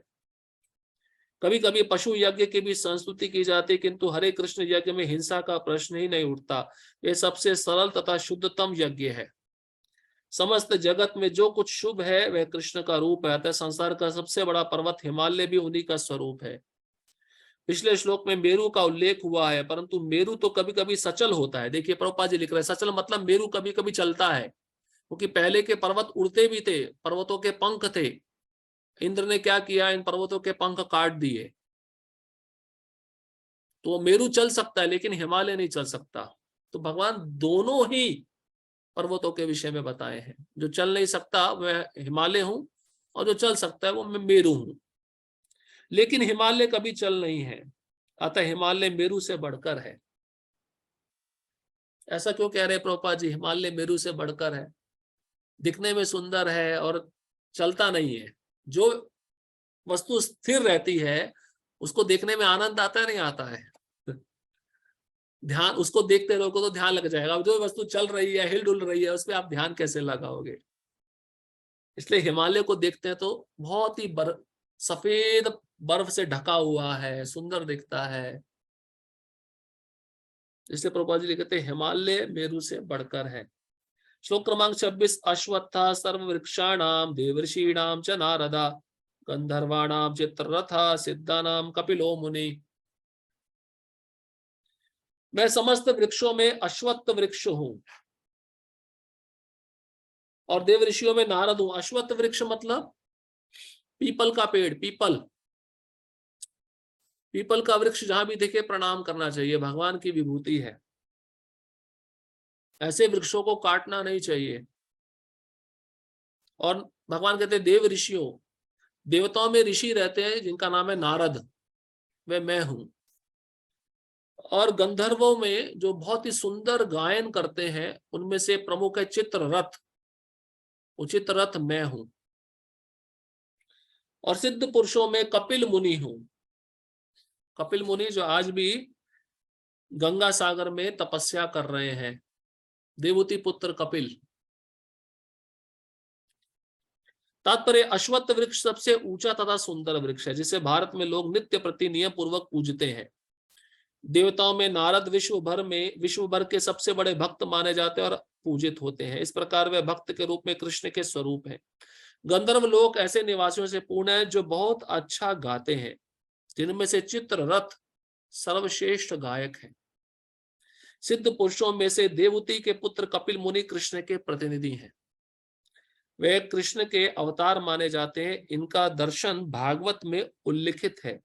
बाद में भी एक अन्य कपिल प्रसिद्ध हुए, किंतु वे नास्तिक थे, अतः इन दोनों में महान अंतर है। श्लोक क्रमांक 27, उच्च है शव समश्वानाम विद्धि मामृतमोद्भवम ऐरावतम गजेंद्राणाम नराणाम च नराधिपम। घोड़ों में मुझे उच्च श्रवा जानो, जो अमृत के लिए समुद्र मंथन के समय उत्पन्न हुआ था। गजराजों में मैं ऐरावत हूं तथा मनुष्यों में राजा हूं।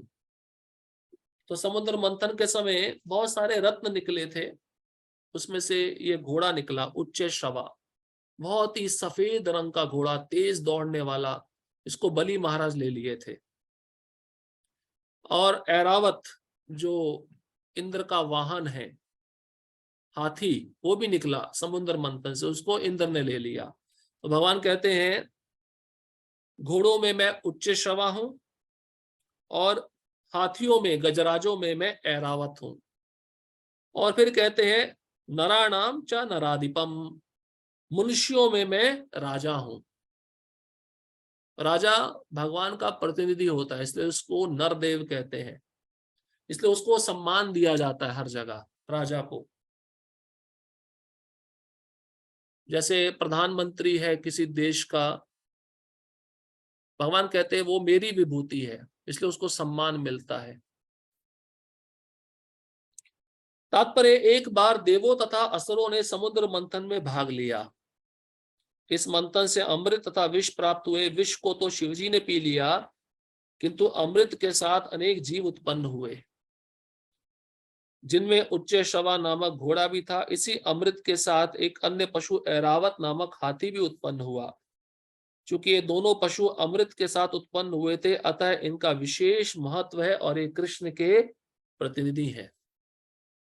मनुष्यों में राजा कृष्ण का प्रतिनिधि है, क्योंकि कृष्ण ब्रह्मांड के पालक हैं और अपने दैवी गुणों के कारण नियुक्त किए गए राजा भी अपने राज्यों के पालन करता होते हैं। तो प्रभुपाद जी कारण बता रहे, राजा क्यों भगवान का प्रतिनिधि है। जैसे भगवान सृष्टि का पालन करते हैं, वैसे ही दैवी गुण के अनुसार वह राजा अपनी प्रजा का पालन करता है। महाराज युधिष्ठिर, महाराज परीक्षित तथा भगवान राम जैसे राजा अत्यंत धर्मात्मा थे, जिन्होंने अपनी प्रजा का सदैव कल्याण सोचा। वैदिक साहित्य में राजा को ईश्वर का प्रतिनिधि माना गया है, किंतु इस युग में धर्म के हास होने से राजतंत्र का पतन हुआ और अंततः विनाश हो गया है। किंतु यह समझना चाहिए कि भूतकाल में लोग धर्मात्मा राजाओं के अधीन रहकर अधिक सुखी थे। तो एक होता है राजतंत्र, एक होता है लोकतंत्र। राजतंत्र क्या होता है, राजा जो पीढ़ी दर पीढ़ी चुना जाता है और प्रजा का पालन करता है। जैसे युधिष्ठिर महाराज के बाद परीक्षित महाराज को राजा बनाया गया। राजतंत्र अच्छा होता है। लेकिन लोकतंत्र में क्या होता है, लोग मतलब जनता चुनती है राजा को वोट देकर। अब जनता को अगर फ्री का मिल रहा हो, कोई राजा बोले मैं फ्री का दूंगा, जनता क्या करेगी? उसको वोट देगी। और बाद में पता चलेगा फ्री का तो दिया नहीं, वो पैसा ही जनता से लूट रहा है और उस पैसे का भोग कर रहा है। तो लोकतंत्र ये बहुत अच्छा नहीं है। इसलिए प्रभुपाद जी कहते हैं ये जो सोसाइटी है, डेमोक्रेसी बोलते हैं, डेमोक्रेसी मतलब लोकतंत्र, डेमोक्रेसी नहीं डीमनक्रेसी है। डीमनक्रेसी मतलब राक्षसों का समूह एक राक्षस को वोट देकर राजा बनाता है, और वह जो राजा वोटों के द्वारा चुनता है वह जनता का शोषण करता है टैक्स लेकर। इसलिए राजा को भगवान का प्रतिनिधि प्रतिनिधि माना जाता है, कारण क्योंकि वह भगवान का भक्त होता है और दैवी गुणों के अनुसार प्रजा का रक्षण करता है, पालन करता है। तो पहले के जमाने में राजतंत्र में रहकर प्रजा ज्यादा सुखी रहती थी। जैसे युधिष्ठिर महाराज के राज्य में नागरिक थे, सुखी रहते थे, क्योंकि राजा भगवान का भक्त था। प्रकृति प्रचुर मात्रा में सब सुविधाएं प्रदान करती थी। लेकिन अब राजतंत्र खत्म हो गया, लोकतंत्र आ गया। कलो शूद्र संभवा, जब जनता ही शूद्र है तो वह शूद्र को राजा चुनेगी, और शूद्र क्या करेगा? जनता का शोषण करेगा। श्लोक क्रमांक 28, आयुधानामहं वज्रम धेनुनास्मि कामधुक् वजनश्चास्मि कंदर्प सर्पाणामस्मि वासुकी। मैं हथियारों में वज्र हूँ, गायों में सुरभि, संतति उत्पत्ति के कारणों में प्रेम का देवता कामदेव तथा सर्पों में वासुकी हूँ। इंद्र के हाथ में एक हथियार रहता है जिसको कहते हैं वज्र, तो कृष्ण कहते हैं वो हथियार मैं हूं। और गायों में सुरभि गाय बहुत श्रेष्ठ मानी जाती है, जो भगवान के धाम में मिलती है। भगवान कहते हैं गायों में सुरभि मैं हूं। जैसे उसी इंद्र ने जब अपराध किया था तो वह उसी सुरभि गाय को लेकर आया था भगवान से क्षमा मांगने के लिए। और संतति उत्पत्ति के कारणों में जो प्रेम का देवता कामदेव है, कृष्ण कहते वो मैं ही हूं। और सांपों में वासुकी, जो समुद्र मंथन के समय डोरी बनाया गया मथने के लिए, वह सांप वासुकी था। भगवान कहते सांपों में मैं वासुकी हूं। तात्पर्य वज्र सचमुच अत्यंत बलशाली हथियार है और एक कृष्ण की शक्ति का प्रतीक है। वैकुंठ लोक में स्थित कृष्ण लोक की गाय किसी भी समय दूही जा सकती है और उनसे जो जितना चाहे उतना दूध प्राप्त कर सकता है। निस्संदेह इस जगत में ऐसी गाय नहीं मिलती, किंतु कृष्ण लोक में इनके होने का उल्लेख है। तो आपको निरंतर दूध पीना है, हर समय पीना है, तो आपको कृष्ण लोक जाना होगा और वहां पे दूहना नहीं पड़ेगा, वहां पे दूध गिरता रहता है। इसलिए कृष्ण क्या करते हैं, अपना मुख लगा देते हैं और दूध पीते रहते हैं। भगवान ऐसी अनेक गाय रखते हैं जिन्हें सुरभि कहा जाता है। कहा जाता है कि भगवान ऐसी गायों के चराने में व्यस्त रहते हैं। कंदर्प काम वासना है जिससे अच्छे पुत्र उत्पन्न होते हैं। कंदर्प मतलब कामदेव। स्त्री पुरुष जब एकांत में रहते हैं तो काम वासना उत्पन्न होती है। उस काम वासना से अच्छे पुत्र उत्पन्न करना, कृष्ण कहते वो मैं हूं। पहले भी बता चुके हैं ना, धर्मो विरुद्ध भूतेस्मु कामोष्मि भरत शर्मा। जो धर्म के विरुद्ध काम है वह मैं नहीं हूं, धर्म के अनुसार जो काम होता है वो मैं हूं। इसलिए यहाँ पे पुनः कृष्ण कहते हैं जो अच्छी संतति उत्पन्न करने के प्रयोजन से स्त्री पुरुष संग करते हैं वो काम मैं हूं। कभी कभी केवल इंद्र तृप्ति के लिए संभोग किया जाता है, किंतु ऐसा संभोग कृष्ण का प्रतीक नहीं है। देखिए प्रभुपाद जी भी लिख दिए, जब एक प्रयोजन के अनुसार एक अच्छे पुत्र को जन्म देने के लिए और उसको भक्त बनाने के लिए पति पत्नी संग करते हैं, कृष्ण कहते हैं वो काम मैं हूं। अच्छी संतान की उत्पत्ति के लिए किया गया संभोग कंदर्प कहलाता है और वह कृष्ण का प्रतिनिधि होता है। श्लोक क्रमांक 29, अनंतश्चास्मि नागानां वरुणो यादसामहं पितॄणाम अयरमा चास्मि यमा संयमतामहं। अनेक फणों वाले नागों में मैं अनंत हूं और जलचरों में वरुण देव हूं। मैं पितरों में अयरमा हूं तथा नियमों के निर्वाहकों में मैं मृत्युराज यम हूं। भगवान कहते हैं अनंत अनेक फणों वाला जो सर्प है वो अनंत, जिसपे भगवान शयन करते हैं, इसको अनंत शेष कहते हैं। कृष्ण कहते वो मैं हूं। और जलचरों में वरुण देव, जल के देवता कौन है? वरुण देव है।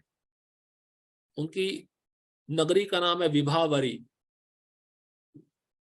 जैसे इंद्र की नगरी का नाम है अमरावती, यमराज की नगरी का नाम है संयमिनीपुरी। तो जलचरों में जो वरुण देव है वो कृष्ण का प्रतिनिधित्व करते हैं। और पितरों को जो तर्पण दिया जाता है, पिंडदान दिया जाता है, उसमें मुख्य देवता अयरमा है। भगवान कहते वो मैं हूं। और नियमों के निर्वाहकों में मतलब कुछ नियम दिए भगवान ने, और वह नियम ठीक से पालन हो रहे नहीं हो रहे उसको देखने के लिए भगवान ने किसको नियुक्त किया? यमराज को, मृत्युराज यम, मृत्यु के देवता। तात्पर्य अनेक फणों वाले नागों में अनंत सबसे प्रधान है, और इसी प्रकार जलचरों में वरुण देव प्रधान है। ये दोनों कृष्ण का प्रतिनिधित्व करते हैं। इसी प्रकार पितृलोक के अधिष्ठाता अयरमा है जो कृष्ण के प्रतिनिधि हैं। ऐसे अनेक जीव हैं जो दुष्टों को दंड देते हैं, किंतु इनमें यम प्रमुख है। यम मतलब यमराज। यम पृथ्वी लोक के निकटवर्ती लोक में रहते हैं। मृत्यु के बाद पापी लोगों को वहां ले जाया जाता है और यम उन्हें तरह तरह का दंड देने की व्यवस्था करते हैं। कई भक्त पूछते हैं ये नरक लोक कहाँ है? भागवतम में वर्णन है। पाताल लोक जो पृथ्वी के नीचे है, सबसे नीचे वाला लोक, उसके दक्षिण दिशा में ये नरक लोक है।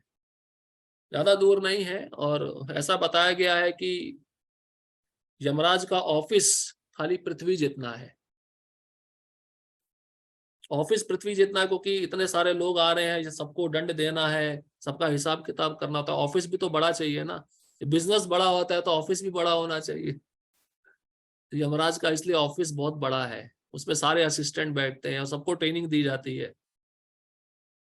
इसलिए यमराज के आदेशानुसार ही जो जीव भगवान के प्रकृति के नियमों का पालन नहीं करते, उन जीवों को वहां पे ले जाया जाता है। और भागवतम में इसका वर्णन भी है। बहुत ही कम समय में एक सूक्ष्म शरीर के साथ आत्मा को जब यमलोक ले जाया जाता है तो बीच में जो मार्ग पड़ता है वो मार्ग बहुत भयावह होता है। कैसा मार्ग होता है? ना दाई तरफ कोई वृक्ष है ना बाई तरफ कोई वृक्ष है। नीचे से रेत जलती है, अग्नि निकलती है, ऊपर से सूर्य तपता है, उसमें उस पापी जीव को चलाया जाता है, उसको कोड़े मारे जाते हैं और वो भूख प्यास से रोता है, मांगता है कुछ मुझे खाने को दे दो, कुछ मुझे पीने को दे दो। उसका स्थूल शरीर तो जल जाता है लेकिन उसको यातना देह देते हैं। यमदूत क्या करते हैं? यातना देह। यातना देह मतलब ऐसा शरीर देते हैं जिसमें उसको मरना भी नहीं पड़ता, जीना भी नहीं पड़ता, वो बीच में अटका रहता है। तो बहुत तरह से विनती करता है लेकिन उसको नहीं छोड़ा जाता। इस प्रकार से उसको ले जाया जाता है। यहीं से उसकी यम यातना शुरू हो जाती है। ऐसा नहीं कि वहीं पे जाके उसको यातना दी जाती, नहीं, यहीं से शुरू होती है। श्लोक क्रमांक 30। प्रह्लादाश्चास्मि दैत्यानां कालः कलयतामहं मृगाणां च मृगेन्द्रो अहं वैनतेयश्च पक्षिणां। दैत्यों में मैं भक्तराज प्रह्लाद हूं। दमन करने वालों में मैं काल हूं। पशुओं में सिंह हूं तथा पक्षियों में गरुड़ हूं। प्रहलाद महाराज भगवान का प्रतिनिधित्व करते हैं, इसलिए कृष्ण कहते हैं दैत्यों में मैं प्रहलाद हूं। और दमन करने वालों में मैं काल हूं। काल मतलब समय। ये समय कृष्ण है, सबका दमन कर रहा है नहीं कर रहा है। जो जन्म लिया है, बढ़ रहा है, बाल सफेद हो रहे हैं, वृद्ध अवस्था को प्राप्त हो रहा है, तो ये कौन कर रहा है? काल ही तो कर रहा है, समय कर रहा है। भगवान कहते वो काल मैं ही हूं। और फिर कहते हैं पशुओं में मैं सिंह हूं। सिंह तो आप चिड़ियाघर में जाके देखे होंगे, शेर दिखता है तो कृष्ण का प्रतिनिधित्व कर रहा है क्योंकि जंगल का राजा है ना, इसलिए वह सिंह भगवान कहते हैं मैं हूं। और पक्षियों में मैं गरुड़ हूं। यहाँ पे एक शब्द आया है वैनतेहा, गरुड़ जी का एक नाम है वैनतेहा, वनिता के पुत्र। गरुड़ जी की माता का नाम है वनिता। वैनतेहा, इसलिए वो बताते वैनतेयश्च पक्षिणाम, भगवान कहते पक्षियों में मैं गरुड़ हूं। तात्पर्य, दिति तथा अदिति दो बहनें थी। अदिति के पुत्र आदित्य कहलाते हैं और दिति के दैत्य। सारे आदित्य भगवत भक्त निकले और सारे दैत्य नास्तिक। यद्यपि प्रहलाद का जन्म दैत्य कुल में हुआ था, किंतु वे बचपन से ही परम भक्त थे। अपनी भक्ति तथा दैवी गुण के कारण वे कृष्ण के प्रतिनिधि माने जाते हैं। दमन के अनेक नियम है, किंतु काल इस संसार की हर वस्तु को क्षीण कर देता है। क्षीण मतलब नष्ट कर देता है। अतः वह कृष्ण का प्रतिनिधित्व कर रहा है। पशुओं में सिंह सबसे शक्तिशाली तथा हिंस्र पशु होता है और पक्षियों के लाखों प्रकारों में भगवान विष्णु का वाहन गरुड़ सबसे महान है। पक्षियों की भी बहुत सारी योनि है, उसमें से मुख्य पक्षी गरुड़ है। इसलिए भगवान कहते हैं गरुड़ मैं ही हूं। और ये गरुड़ कौन है? भगवान का वाहन है। और ये किन्नर लोक में रहते हैं गरुड़ जी, गरुड़ किन्नर लोक। ऐसे कल भी बताया था, किन्नर लोक में जो निवासी रहते हैं उनका दिखने में शरीर मनुष्यों की तरह होता है, लेकिन उनके दो पंख लगे होते हैं और जो दो पंखों से वह उड़ते हैं और उनके मुख से भगवान की दिव्य स्तुति निकलती है। जैसे गरुड़ जी जब पंख हिलाते हैं तो साम वेदों के मंत्रों का स्तुति निकलता है। इसलिए आपने देखा होगा पुजारी जो घंटी लेता है उस घंटी पे गरुड़ जी या हनुमान जी बने होते हैं। इसलिए घंटी का मतलब क्या है? बजाना, मतलब वो साम वेद के मंत्र निकल रहे हैं घंटी से।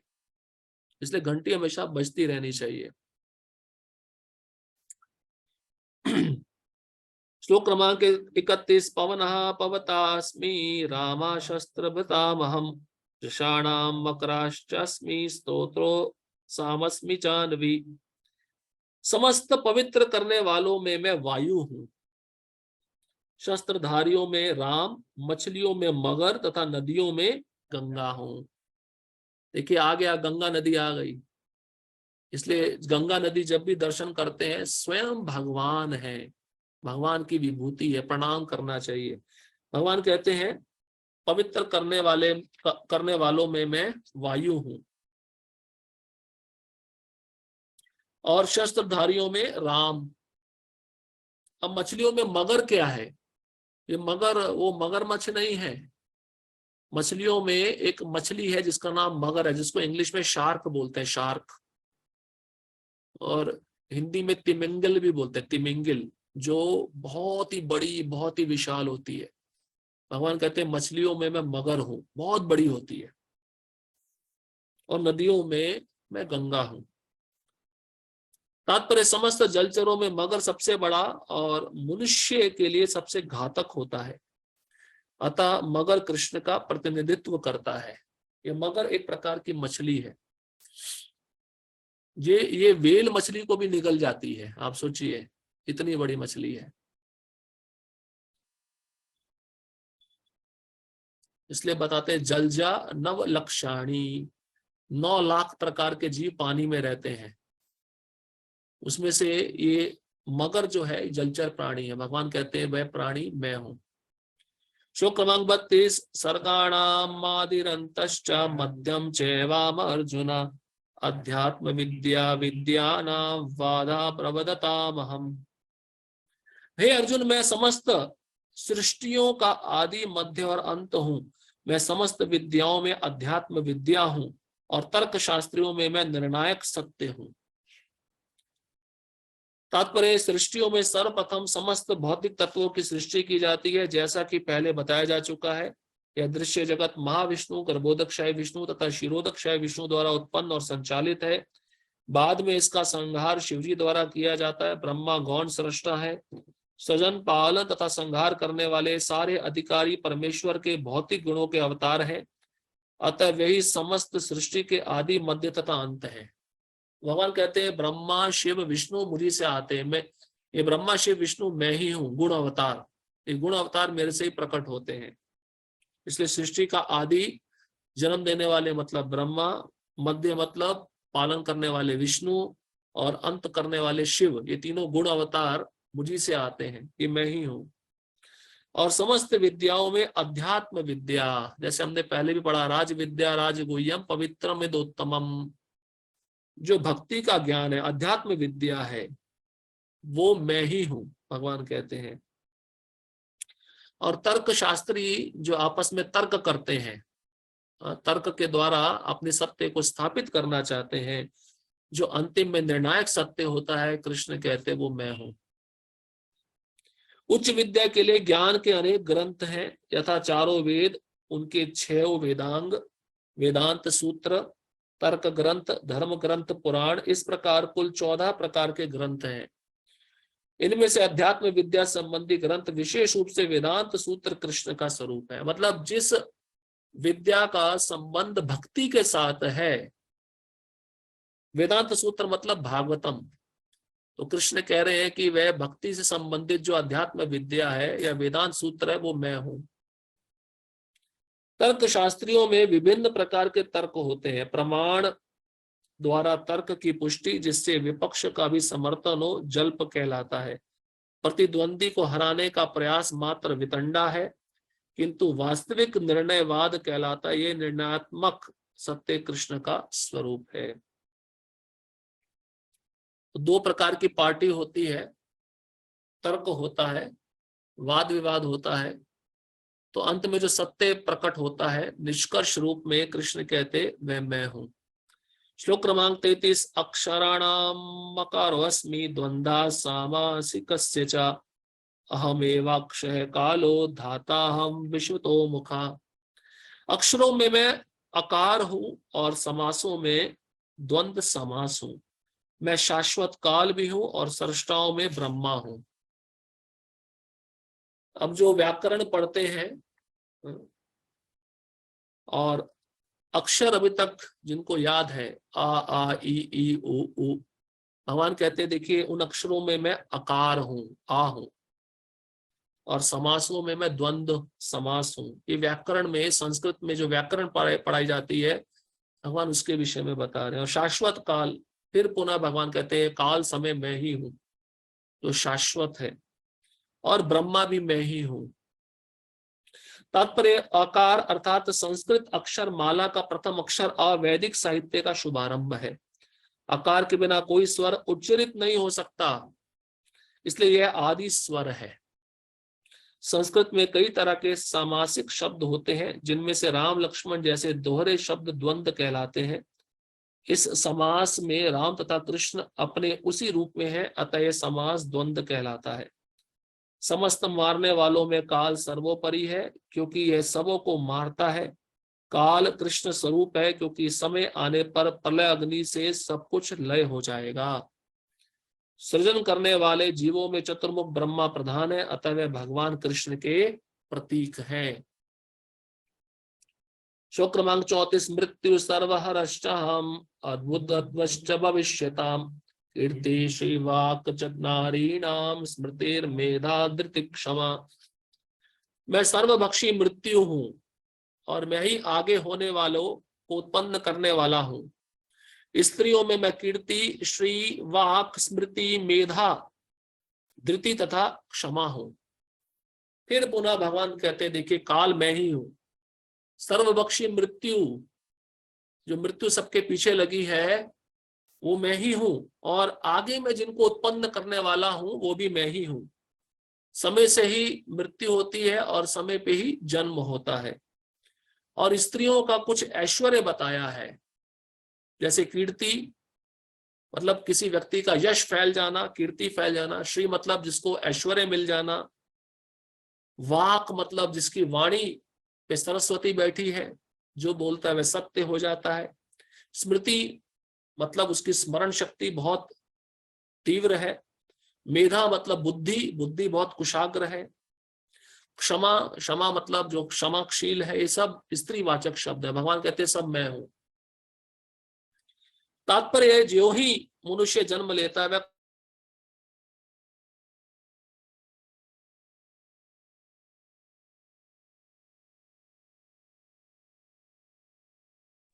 हरे राम राम राम हरे हरे। जो ही मनुष्य जन्म लेता है वह क्षण क्षण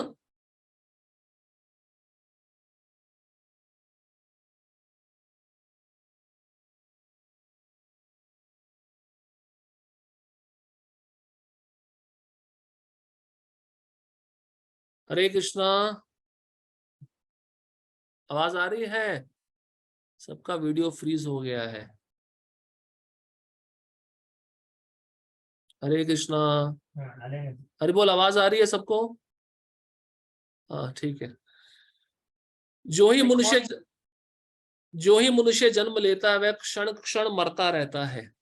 इस प्रकार मृत्यु समस्त जीवों का हर क्षण भक्षण करती रहती है, किंतु अंतिम आघात मृत्यु कहलाता है। यह मृत्यु कृष्ण ही है। देखा ना आपने, जब व्यक्ति मृत्यु शैया पे लेटा होता है, अंतिम श्वास जो होती है, जब प्राण निकलने ही वाला होता है, कृष्ण कहते हैं वो मृत्यु मैं हूं। और भक्तों के लिए मृत्यु कैसी होती है? बहुत आरामदायक, बहुत सुखदायक। लेकिन कर्मियों के लिए मृत्यु कैसी होती है? बहुत भयावह होती है, काल का रूप लेकर आती है। और ये मृत्यु कौन है? स्वयं कृष्ण है। जहां तक भावी विकास का संबंध है, सारे जीवों में 6 परिवर्तन होते हैं। वे जन्मते हैं, बढ़ते हैं, कुछ काल तक संसार में रहते हैं, संतान उत्पन्न करते हैं, क्षीण होते हैं और अंत में समाप्त हो जाते हैं। इन 6 परिवर्तनों में पहला गर्भ से मुक्ति है और ये कृष्ण है। जब जीव गर्भ से बाहर आता है, कृष्ण कहते वो भी मैं ही हूं। प्रथम उत्पत्ति ही भावी कार्यों का शुभारंभ है। देखिए, जन्म भी कृष्ण है और मृत्यु भी कृष्ण है।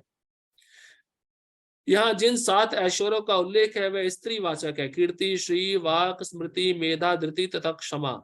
यदि किसी व्यक्ति के पास ये सभी है, इनमें से कुछ ही होते हैं, तो वह यशस्वी होता है। यदि कोई मनुष्य धर्मात्मा है तो वह यशस्वी होता है। संस्कृत पूर्ण भाषा है, अतः यह अत्यंत यशस्विनी है। यदि कोई पढ़ने के बाद विषय को स्मरण रख सकता है तो उसे उत्तम स्मृति मिली होती है। तो कृष्ण कहते हैं वो स्मृति मैं हूं जो प्रदान कर रहा हूं। इसलिए इसका मतलब है आप अपने जिम्मेदारी से नहीं सोच रहे हो, आपको अपने जिम्मेदारी से स्मरण नहीं हो रहा है, वो कृष्ण आपको स्मरण दिला रहे हैं। केवल अनेक ग्रंथों को पढ़ना पर्याप्त नहीं होता, किंतु उन्हें समझकर आवश्यकता पड़ने पर उनका प्रयोग मेधा या बुद्धि कहलाती है। तो बुद्धि क्या है? अनेक ग्रंथों को पढ़कर जो पढ़ा है उसको अपने जीवन में उतारने का प्रयास करना, उसको कहते हैं मेधा, जिसको बुद्धि भी कहते हैं। यह दूसरा ऐश्वर्य है। अस्थिरता पर विजय पाना धृति या दृढ़ता है। अस्थिरता मतलब व्यक्ति स्थिर नहीं है, लेकिन जब स्थिर हो जाता है, अस्थिरता पर विजय प्राप्त कर लेता है, तो उसको धृति कहते हैं। धृति मतलब स्थिर। जब करते करते मन चंचल है, लेकिन आप मन को बारंबार वापस ला रहे हो, एक क्षण ऐसा आ जाएगा कि मन स्थिर हो जाएगा, तो वह धृति कहलाता है। पूर्णतया योग्य होकर यदि कोई विनीत भी हो और सुख तथा दुख में संभाव से रहे, तो वह ऐश्वर्य क्षमा कहलाता है। नम्रता, या दूसरे ने कोई गलती की है उसको क्षमा कर देना, ये सब ऐश्वर्य भगवान से ही उत्पन्न होते हैं। श्लोक क्रमांक 35। बृहत साम तथा साम नाम गायत्री छंद साम अहम मासा नाम मार्गशीर्षो अहम ऋतुनाम कुसुमाकरा। मैं सामवेद के गीतों में बृहत साम हूं और छंदों में गायत्री हूं। समस्त महीनों में मैं मार्गशीर्ष अगहन तथा समस्त ऋतुओं में फूल खिलाने वाली वसंत ऋतु हूं। सामवेद में कुछ गीत है, उन गीतों को भगवान कहते हैं बृहत साम, वो मैं हूं। और छंदों में गायत्री, जो गायत्री मंत्र का जप है वो एक छंद है। भगवान कहते हो गायत्री मैं ही हूं, मेरा ही स्वरूप है। और समस्त महीनों में मार्गशीर्ष जो भी चल रहा है, ये मार्गशीर्ष महीना कृष्ण है। और 6 प्रकार की ऋतुएं हैं, उसमें से फूल खिलाने वाली जो वसंत ऋतु है, अभी आएगी ना जनवरी में वसंत पंचमी, वो वसंत ऋतु भगवान कहते हैं मैं हूं। तात्पर्य, जैसा कि भगवान स्वयं बता चुके, वह समस्त वेदों में सामवेद है। सामवेद विभिन्न देवताओं द्वारा गाए जाने वाले गीतों का संग्रह है। इन गीतों में से एक बृहत साम है जिसकी ध्वनि सुमधुर है और जो अर्धरात्रि में गाया जाता है। तो देवता गाते हैं और देवता भगवान के लिए गाते हैं, रात्रि के समय गाते हैं, जिसको बृहत साम कहते हैं, जिसकी ध्वनि बहुत सुमधुर है। वह बृहत साम कृष्ण कहते हैं, मैं हूं। और ये सामवेद में पाया जाता है। संस्कृत में काव्य के निश्चित विधान है। इनमें इसमें लय तथा ताल बहुत ही आधुनिक कविता की तरह मनमाने नहीं होते। ऐसे नियमित काव्य में गायत्री मंत्र, जिसका जप केवल सुपात्र ब्राह्मणों द्वारा ही होता है, सबसे अधिक महत्वपूर्ण है। सुपात्र मतलब जिसके अंदर ब्राह्मण के गुण है, उसी को गायत्री मंत्र का दीक्षा दिया जाता है। और वो गायत्री मंत्र क्या है? स्वयं भगवान है और बहुत ही महत्वपूर्ण है, गोपनीय है। गायत्री मंत्र का उल्लेख श्रीमद् भागवत में भी हुआ है। चूंकि गायत्री मंत्र विशेषता ईश्वर साक्षात्कार के ही निमित्त है, इसलिए परमेश्वर का स्वरूप है। यह मंत्र अध्यात्म में उन्नत लोगों के लिए है। जब इसका जप करने में उन्हें सफलता मिल जाती है तो वह भगवान के दिव्य धाम में प्रविष्ट होते हैं। तो जब गायत्री मंत्र जप करते करते सफलता मिल गई, आत्म साक्षात्कार हो गया, तब वह भगवत धाम में प्रवेश करता है। गायत्री मंत्र के जप के लिए मनुष्य को पहले सिद्ध पुरुष के गुण या भौतिक प्रकृति के नियमों के अनुसार सात्विक गुण प्राप्त करने होते हैं। जो ब्राह्मण के 12 गुण हैं, क्षमा दमा तपा शौचम शांतिर आजर्म में विचा ज्ञान विज्ञान आस्तिक्यम ब्रह्म कर्म स्वभावजम, पहले ये गुण अर्जित करने होते हैं, तब गायत्री गुरु के द्वारा प्राप्त की जाती है। अगर ये गुण नहीं है, अगर आपने गायत्री मंत्र का दीक्षा ले लिया तो क्या परिणाम होगा? वो जब भी रजोगुण तमोगुण में होगा, जिसका कोई भी लाभ नहीं मिलेगा। वैदिक सभ्यता में गायत्री मंत्र अत्यंत महत्वपूर्ण है और उसे ब्रह्म का नाद अवतार माना जाता है। ब्रह्मा इसके गुरु है और शिष्य परंपरा द्वारा ये उनसे आगे बढ़ता रहा है। मासों में अगहन मार्गशीर्ष मास सर्वोत्तम माना जाता है, क्योंकि भारत में इस मास में खेतों से अन्न एकत्र किया जाता है और लोग अत्यंत प्रसन्न रहते हैं। निस्संदेह वसंत ऐसी ऋतु है जिसका विश्व भर में सम्मान होता है, क्योंकि यह ना तो बहुत गर्म रहती है, ना सर्द, और इसमें वृक्षों में फूल आते हैं। वसंत में कृष्ण की लीलाओं से संबंधित अनेक उत्सव भी मनाए जाते हैं, अतः इसे समस्त ऋतुओं में से सर्वाधिक उल्लासपूर्ण माना जाता है और यह भगवान कृष्ण की प्रतिनिधि है।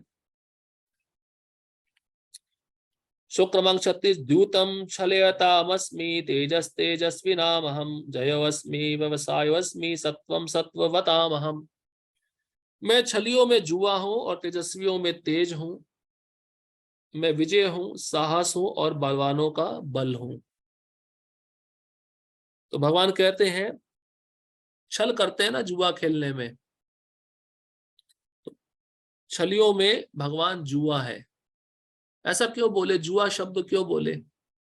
धोखे से खेला जाता ना, धोखा दिया जाता है। भगवान ऐसा कहना चाहते हैं, अगर कोई मेरे से जुआ खेलता है, मेरे से छल करता है, तो वह बच नहीं पाएगा। मेरे से कोई धोखा करता है, उसको सबसे ज्यादा धोखा मिलेगा। इसलिए भगवान कहते हैं, जुआ छलियों में मैं जुआ, धोखा देने वालों में मैं सबसे बड़ा धोखा देने वाला हूं। और जितने भी तेजस्वी लोग हैं, उनका जो तेज है वो मैं हूं। मैं ही विजय हूं और साहस हूं। साहस आता ना व्यक्ति के अंदर कोई कार्य करने के लिए। और बलवानों का बल, जब तक बल नहीं होगा तब तक वह कार्य पूर्ण नहीं हो पाता। तात्पर्य, ब्रह्मांड में अनेक प्रकार के छलियां हैं। समस्त छल कपट कर्मों में दूत कीड़ा जुआ सर्वोपरि और यह कृष्ण का प्रतीक है। परमेश्वर के रूप में कृष्ण किसी भी सामान्य पुरुष की अपेक्षा अधिक कपटी छल करने वाले हो सकते हैं। यदि कृष्ण किसी से छल करने की सोच लेते हैं तो कोई उनसे पार नहीं पा सकता। उनकी महानता एकांगी न होकर सर्वांगी है। महाभारत के युद्ध में देखा था ना, भगवान के जो भक्त थे पांडव, उनके साथ कैसे छल किया गया। छल से अभिमन्यु को मारा गया, छल से पांडवों का राज्य छीना गया। जब कर्ण को मारने की बारी आई तो कर्ण का रथ का पहिया पृथ्वी के खड्डे में अटक गया था। और नियम यह कहता है कि जब तक सामने वाला योद्धा रथ पे ना हो, तब तक हम उस योद्धा को नहीं मारना चाहिए। लड़ रहे हैं, दोनों जमीन पे है तो ठीक है, दोनों रथ पे है ठीक है, लेकिन एक जमीन पे है एक रथ पे है, वो नियम लागू नहीं होता। तो भगवान ने अर्जुन को उसी समय कहा कि इसको इसी क्षण मार दो। अर्जुन भक्त है, अर्जुन ने कहा ये तो रथ विहीन है, रथ से उतरा हुआ है, इसको मैं कैसे मार दूं? भगवान ने बोला तुरंत मारो। क्यों? कारण क्यों बताया? क्योंकि अभिमन्यु को कैसे मारा था? एक के साथ एक ही युद्ध कर सकता है। एक 16 साल के वीर बालक को 10-10 योद्धाओं ने एक साथ मारा था, तब ये छल कहाँ गया था? जो नियम बनाए थे कहाँ गए थे? एक भरी सभा में एक पतिव्रता स्त्री द्रौपदी का जब चीर हरण हो रहा था, उस समय अपशब्दों से बोला गया था, तब ये धर्म कहाँ गया था? तब नियम कहाँ गए थे? तो छल, भगवान कहते हैं मेरे भक्तों के साथ भी जो छल करता है उसके साथ मैं डबल धोखा करता हूं। तो भगवान ने तुरंत कहा इस कर्ण को इसी समय मार दो। इसलिए प्रभुपाद जी यहाँ पे लिख रहे हैं अगर कृष्ण सोच ले कि किसी को धोखा देना है, फिर कोई उनके धोखे से पार नहीं पा सकता। इसलिए कहा जाता है कि हम गुरु को तो धोखा दे सकते हैं लेकिन कृष्ण को धोखा नहीं दे सकते।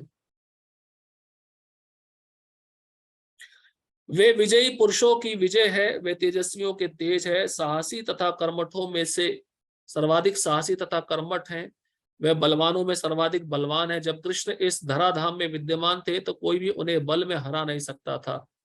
यहाँ तक कि अपने बाल्यकाल में उन्होंने गोवर्धन पर्वत उठा लिया था। उन्हें ना तो कोई छल में हरा सकता है, ना तेज में, ना विजय में, ना साहस में और ना बल में। ये सब भगवान की विभूतियां हैं। किसी बड़े व्यक्ति में आपको बड़ा ऐश्वर्य दिखता है तो वो कृष्ण से ही आ रहा है। किसी बलवान व्यक्ति में जो बल दिख रहा है वो कृष्ण से आ रहा है। और कोई योद्धा क्षत्रिय जब लड़ते हैं, एक को विजय मिलती है, वो विजय भगवान कहते हैं मैं ही हूं। और उस क्षत्रिय में जो साहस आता है कोई भी युद्ध करने का, किसी दूसरे कार्य करने का, वो साहस कृष्ण से आ रहा है। श्लोक क्रमांक 37। वृष्णिनाम वासुदेवस्मि पांडवानाम धनंजया मुनिनाम अप्यहम व्यासा कविनाम अश्मुना कवि। मैं वृष्णि वंशियों में वासुदेव और पांडवों में अर्जुन हूं। मैं समस्त मुनियों में व्यास तथा महान विचारकों में उष्णा हूं। उष्णा मतलब शुक्राचार्य। पहले भगवान बोले पुरोहितों में मैं बृहस्पति हूं, अब यहाँ पे कहते हैं महान विचारकों में मैं शुक्राचार्य हूं। असुरों के गुरु शुक्राचार्य, उष्णा। कृष्ण आदि भगवान है और बलदेव कृष्ण के निकटतम अंश विस्तार है। कृष्ण तथा बलदेव दोनों ही वसुदेव के पुत्र रूप में उत्पन्न हुए, अतः दोनों को वासुदेव कहा जा सकता है। दूसरी दृष्टि से चूंकि कृष्ण कभी वृंदावन नहीं त्यागते, अतः उनके जितने भी रूप अन्यत्र पाए जाते वे उनके विस्तार हैं। वासुदेव कृष्ण के निकटतम अंश विस्तार है, अतः वासुदेव कृष्ण से भिन्न नहीं है। अतः इस श्लोक में आगत वासुदेव शब्द का अर्थ है बलदेव या बलराम माना जाना चाहिए, क्योंकि वह समस्त अवतारों के उद्गम है और इस प्रकार वे वासुदेव के एकमात्र उद्गम है। तो भगवान कहते हैं वृष्णि वंशियों में वासुदेव जो है वो बलराम है, और बलराम मैं ही हूं। और बलराम से ही आगे संकर्षण, प्रद्युम्न, अनिरुद्ध, वासुदेव प्रकट होते हैं। भगवान के निकटतम अंशों को स्वांश, व्यक्तिगत या स्वकीय अंश कहते हैं, और अन्य प्रकार के भी अंश है जो विभिन्नांश, पृथकीकृत अंश कहलाते हैं। विभिन्नांश मतलब हम सब जीव, और स्वांश मतलब विष्णु तत्व। ये सब कृष्ण से आते हैं। और फिर कृष्ण कहते हैं पांडवा नाम धनंजय, पांडवों में मैं अर्जुन हूं। पांडु पुत्रों में अर्जुन धनंजय नाम से विख्यात है। वह समस्त पुरुषों में श्रेष्ठतम है, अतः कृष्ण स्वरूप है। मुनियों अर्थात वैदिक ज्ञान में पटु विद्वानों में व्यास सबसे बड़े हैं, क्योंकि उन्होंने कलयुग में लोगों को समझाने के लिए वैदिक ज्ञान को अनेक प्रकार से प्रस्तुत किया है। तो मुनियों में व्यास जो है वह कृष्ण है, और व्यास कृष्ण के एक अवतार भी माने जाते हैं। कौन से अवतार? साहित्य अवतार, जिन्होंने सारे वेद शास्त्र ग्रंथ लिखे हैं, पुराण लिखे हैं। अतः वह कृष्ण स्वरूप है। कविगण किसी विषय पर गंभीरता से विचार करने में समर्थ होते हैं। कवियों में उष्णा अर्थात शुक्राचार्य असुरों के गुरु थे। वह अत्यधिक बुद्धिमान तथा दूरदर्शी राजनेता थे। इस प्रकार शुक्राचार्य कृष्ण के ऐश्वर्य के दूसरे स्वरूप हैं। श्लोक क्रमांक 38। दंडो दयमतामस्मि नितिरस्मि जिगीषताम मौनम चैवास्मि गुह्यानाम ज्ञानम ज्ञानवतामहम्। अराजकता को दमन करने वाले समस्त साधनों में से मैं दंड हूं, और जो विजय के आकांक्षी है उनकी मैं नीति हूं। रहस्यों में मैं मौन हूं और बुद्धिमानों में ज्ञान हूं। वैसे तो दमन के अनेक साधन है, किंतु इनमें सबसे महत्वपूर्ण है दुष्टों का नाश। जब दुष्टों को दंडित किया जाता तो दंड देने वाला कृष्ण स्वरूप होता है। तो राजा किसी अपराधी को दंड देता है तो वो दंड क्या है? कृष्ण है। और जो दंड देने वाला है वो भी कृष्ण स्वरूप है। किसी भी क्षेत्र में विजय की आकांक्षा करने वाले में नीति की ही विजय होती है। सुनने, सोचने तथा ध्यान करने की गोपनीय क्रियाओं में मौन धारण ही सबसे महत्वपूर्ण है, क्योंकि मौन रहने से जल्दी उन्नति मिलती है। ज्ञानी व्यक्ति वह है जो पदार्थ तथा आत्मा में भगवान की परा तथा अपरा शक्तियों में भेद कर सके। ऐसा ज्ञान साक्षात कृष्ण है। तो मौन का अर्थ यह नहीं है कि चुपचाप बैठे रहना। मौन का अर्थ है कृष्ण के विषय में बोलना। भगवान कहते हैं रहस्यों में मैं मौन हूं। तो भगवान के भक्त जानते हैं कि मौनी कैसे रहा जाए। और बुद्धिमानों में मैं ज्ञान हूं। ज्ञान मतलब जो पराशक्ति, अपराशक्ति, पदार्थ और आत्मा का अंतर को जानना, जो इसको जानता है वह बुद्धिमानों में ज्ञान है। और जो कोई भी कार्य करना होता है उससे पहले कुछ प्लानिंग बनाई जाती है, योजना बनाई जाती है, नीति। कृष्ण कहते हैं वो नीति भी मैं हूं। श्लोक क्रमांक 39। यच्चापि सर्वभूतानां बीजं तदम अर्जुना न तदस्ति विना यस्यान् मया भूतम चराचरम। यही नहीं है अर्जुन, मैं समस्त सृष्टि का जनक बीज हूं। ऐसा चर तथा अचर कोई भी प्राणी नहीं है जो मेरे।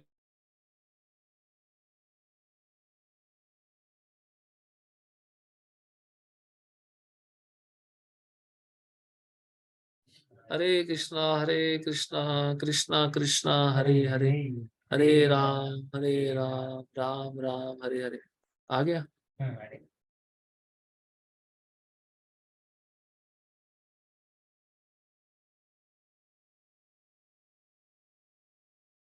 हरे कृष्णा।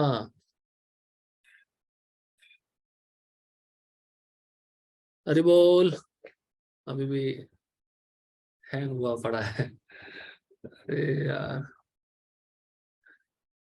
कुछ भी दिख नहीं रहा।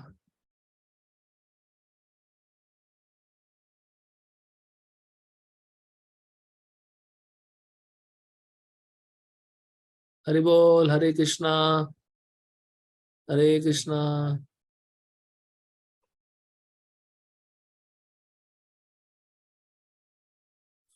श्लोक क्रमांक 39। यच्चापि सर्वभूतानां बीजं तदम अर्जुना न तदस्ति विना यस्यान् मया भूतम चराचरम। यही नहीं है अर्जुन, मैं समस्त सृष्टि का जनक बीज हूं। ऐसा चर तथा अचर कोई भी प्राणी नहीं है जो मेरे बिना रह सके। तो भगवान अब स्पष्ट कहते हैं मैंने ही सबको जन्म दिया, मैं सबका जनक बीज हूं। और चर अचर प्राणी ऐसा कोई नहीं है जो मेरे बिना रह सके। तात्पर्य प्रत्येक वस्तु का कारण होता है और इस सृष्टि का कारण या बीज कृष्ण है। कृष्ण की शक्ति के बिना कुछ भी नहीं रह सकता, अतः उन्हें सर्वशक्तिमान कहा जाता है। उनकी शक्ति के बिना चर तथा अचर किसी भी जीव का अस्तित्व नहीं रह सकता। जो कुछ कृष्ण की शक्ति पर आधारित नहीं है वह माया है, अर्थात वह जो नहीं है। अंतिम श्लोक आज का, श्लोक क्रमांक 40। नान्तो अस्मि मम दिव्यानां विभूतीनां परन्तप एष तद्दूषेता प्रोक्तो विभूतेर्विस्तरो मया। हे परंतप, मेरी दैवी विभूतियों का अंत नहीं है। मैंने तुमसे जो कुछ कहा वह तो मेरी अनंत विभूतियों का संकेत मात्र है। भगवान कहते हैं मेरी विभूति का अंत नहीं है। मैंने जो बताया है एक इशारा है, संकेत है।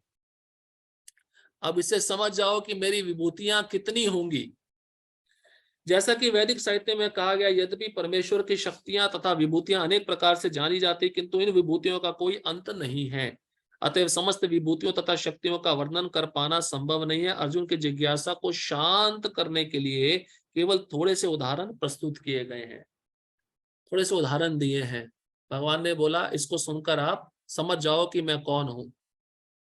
हाँ, तो इस प्रकार से भगवान ने अपनी विभूतियों का वर्णन किया है। हाँ, और इन विभूतियों को जब हम देखते हैं तो हमको कृष्ण का स्मरण होना चाहिए। ठीक है, यहीं पे समाप्त करते हैं। हरे कृष्णा कृष्णा कृष्णा हरे हरे, हरे राम राम राम हरे हरे।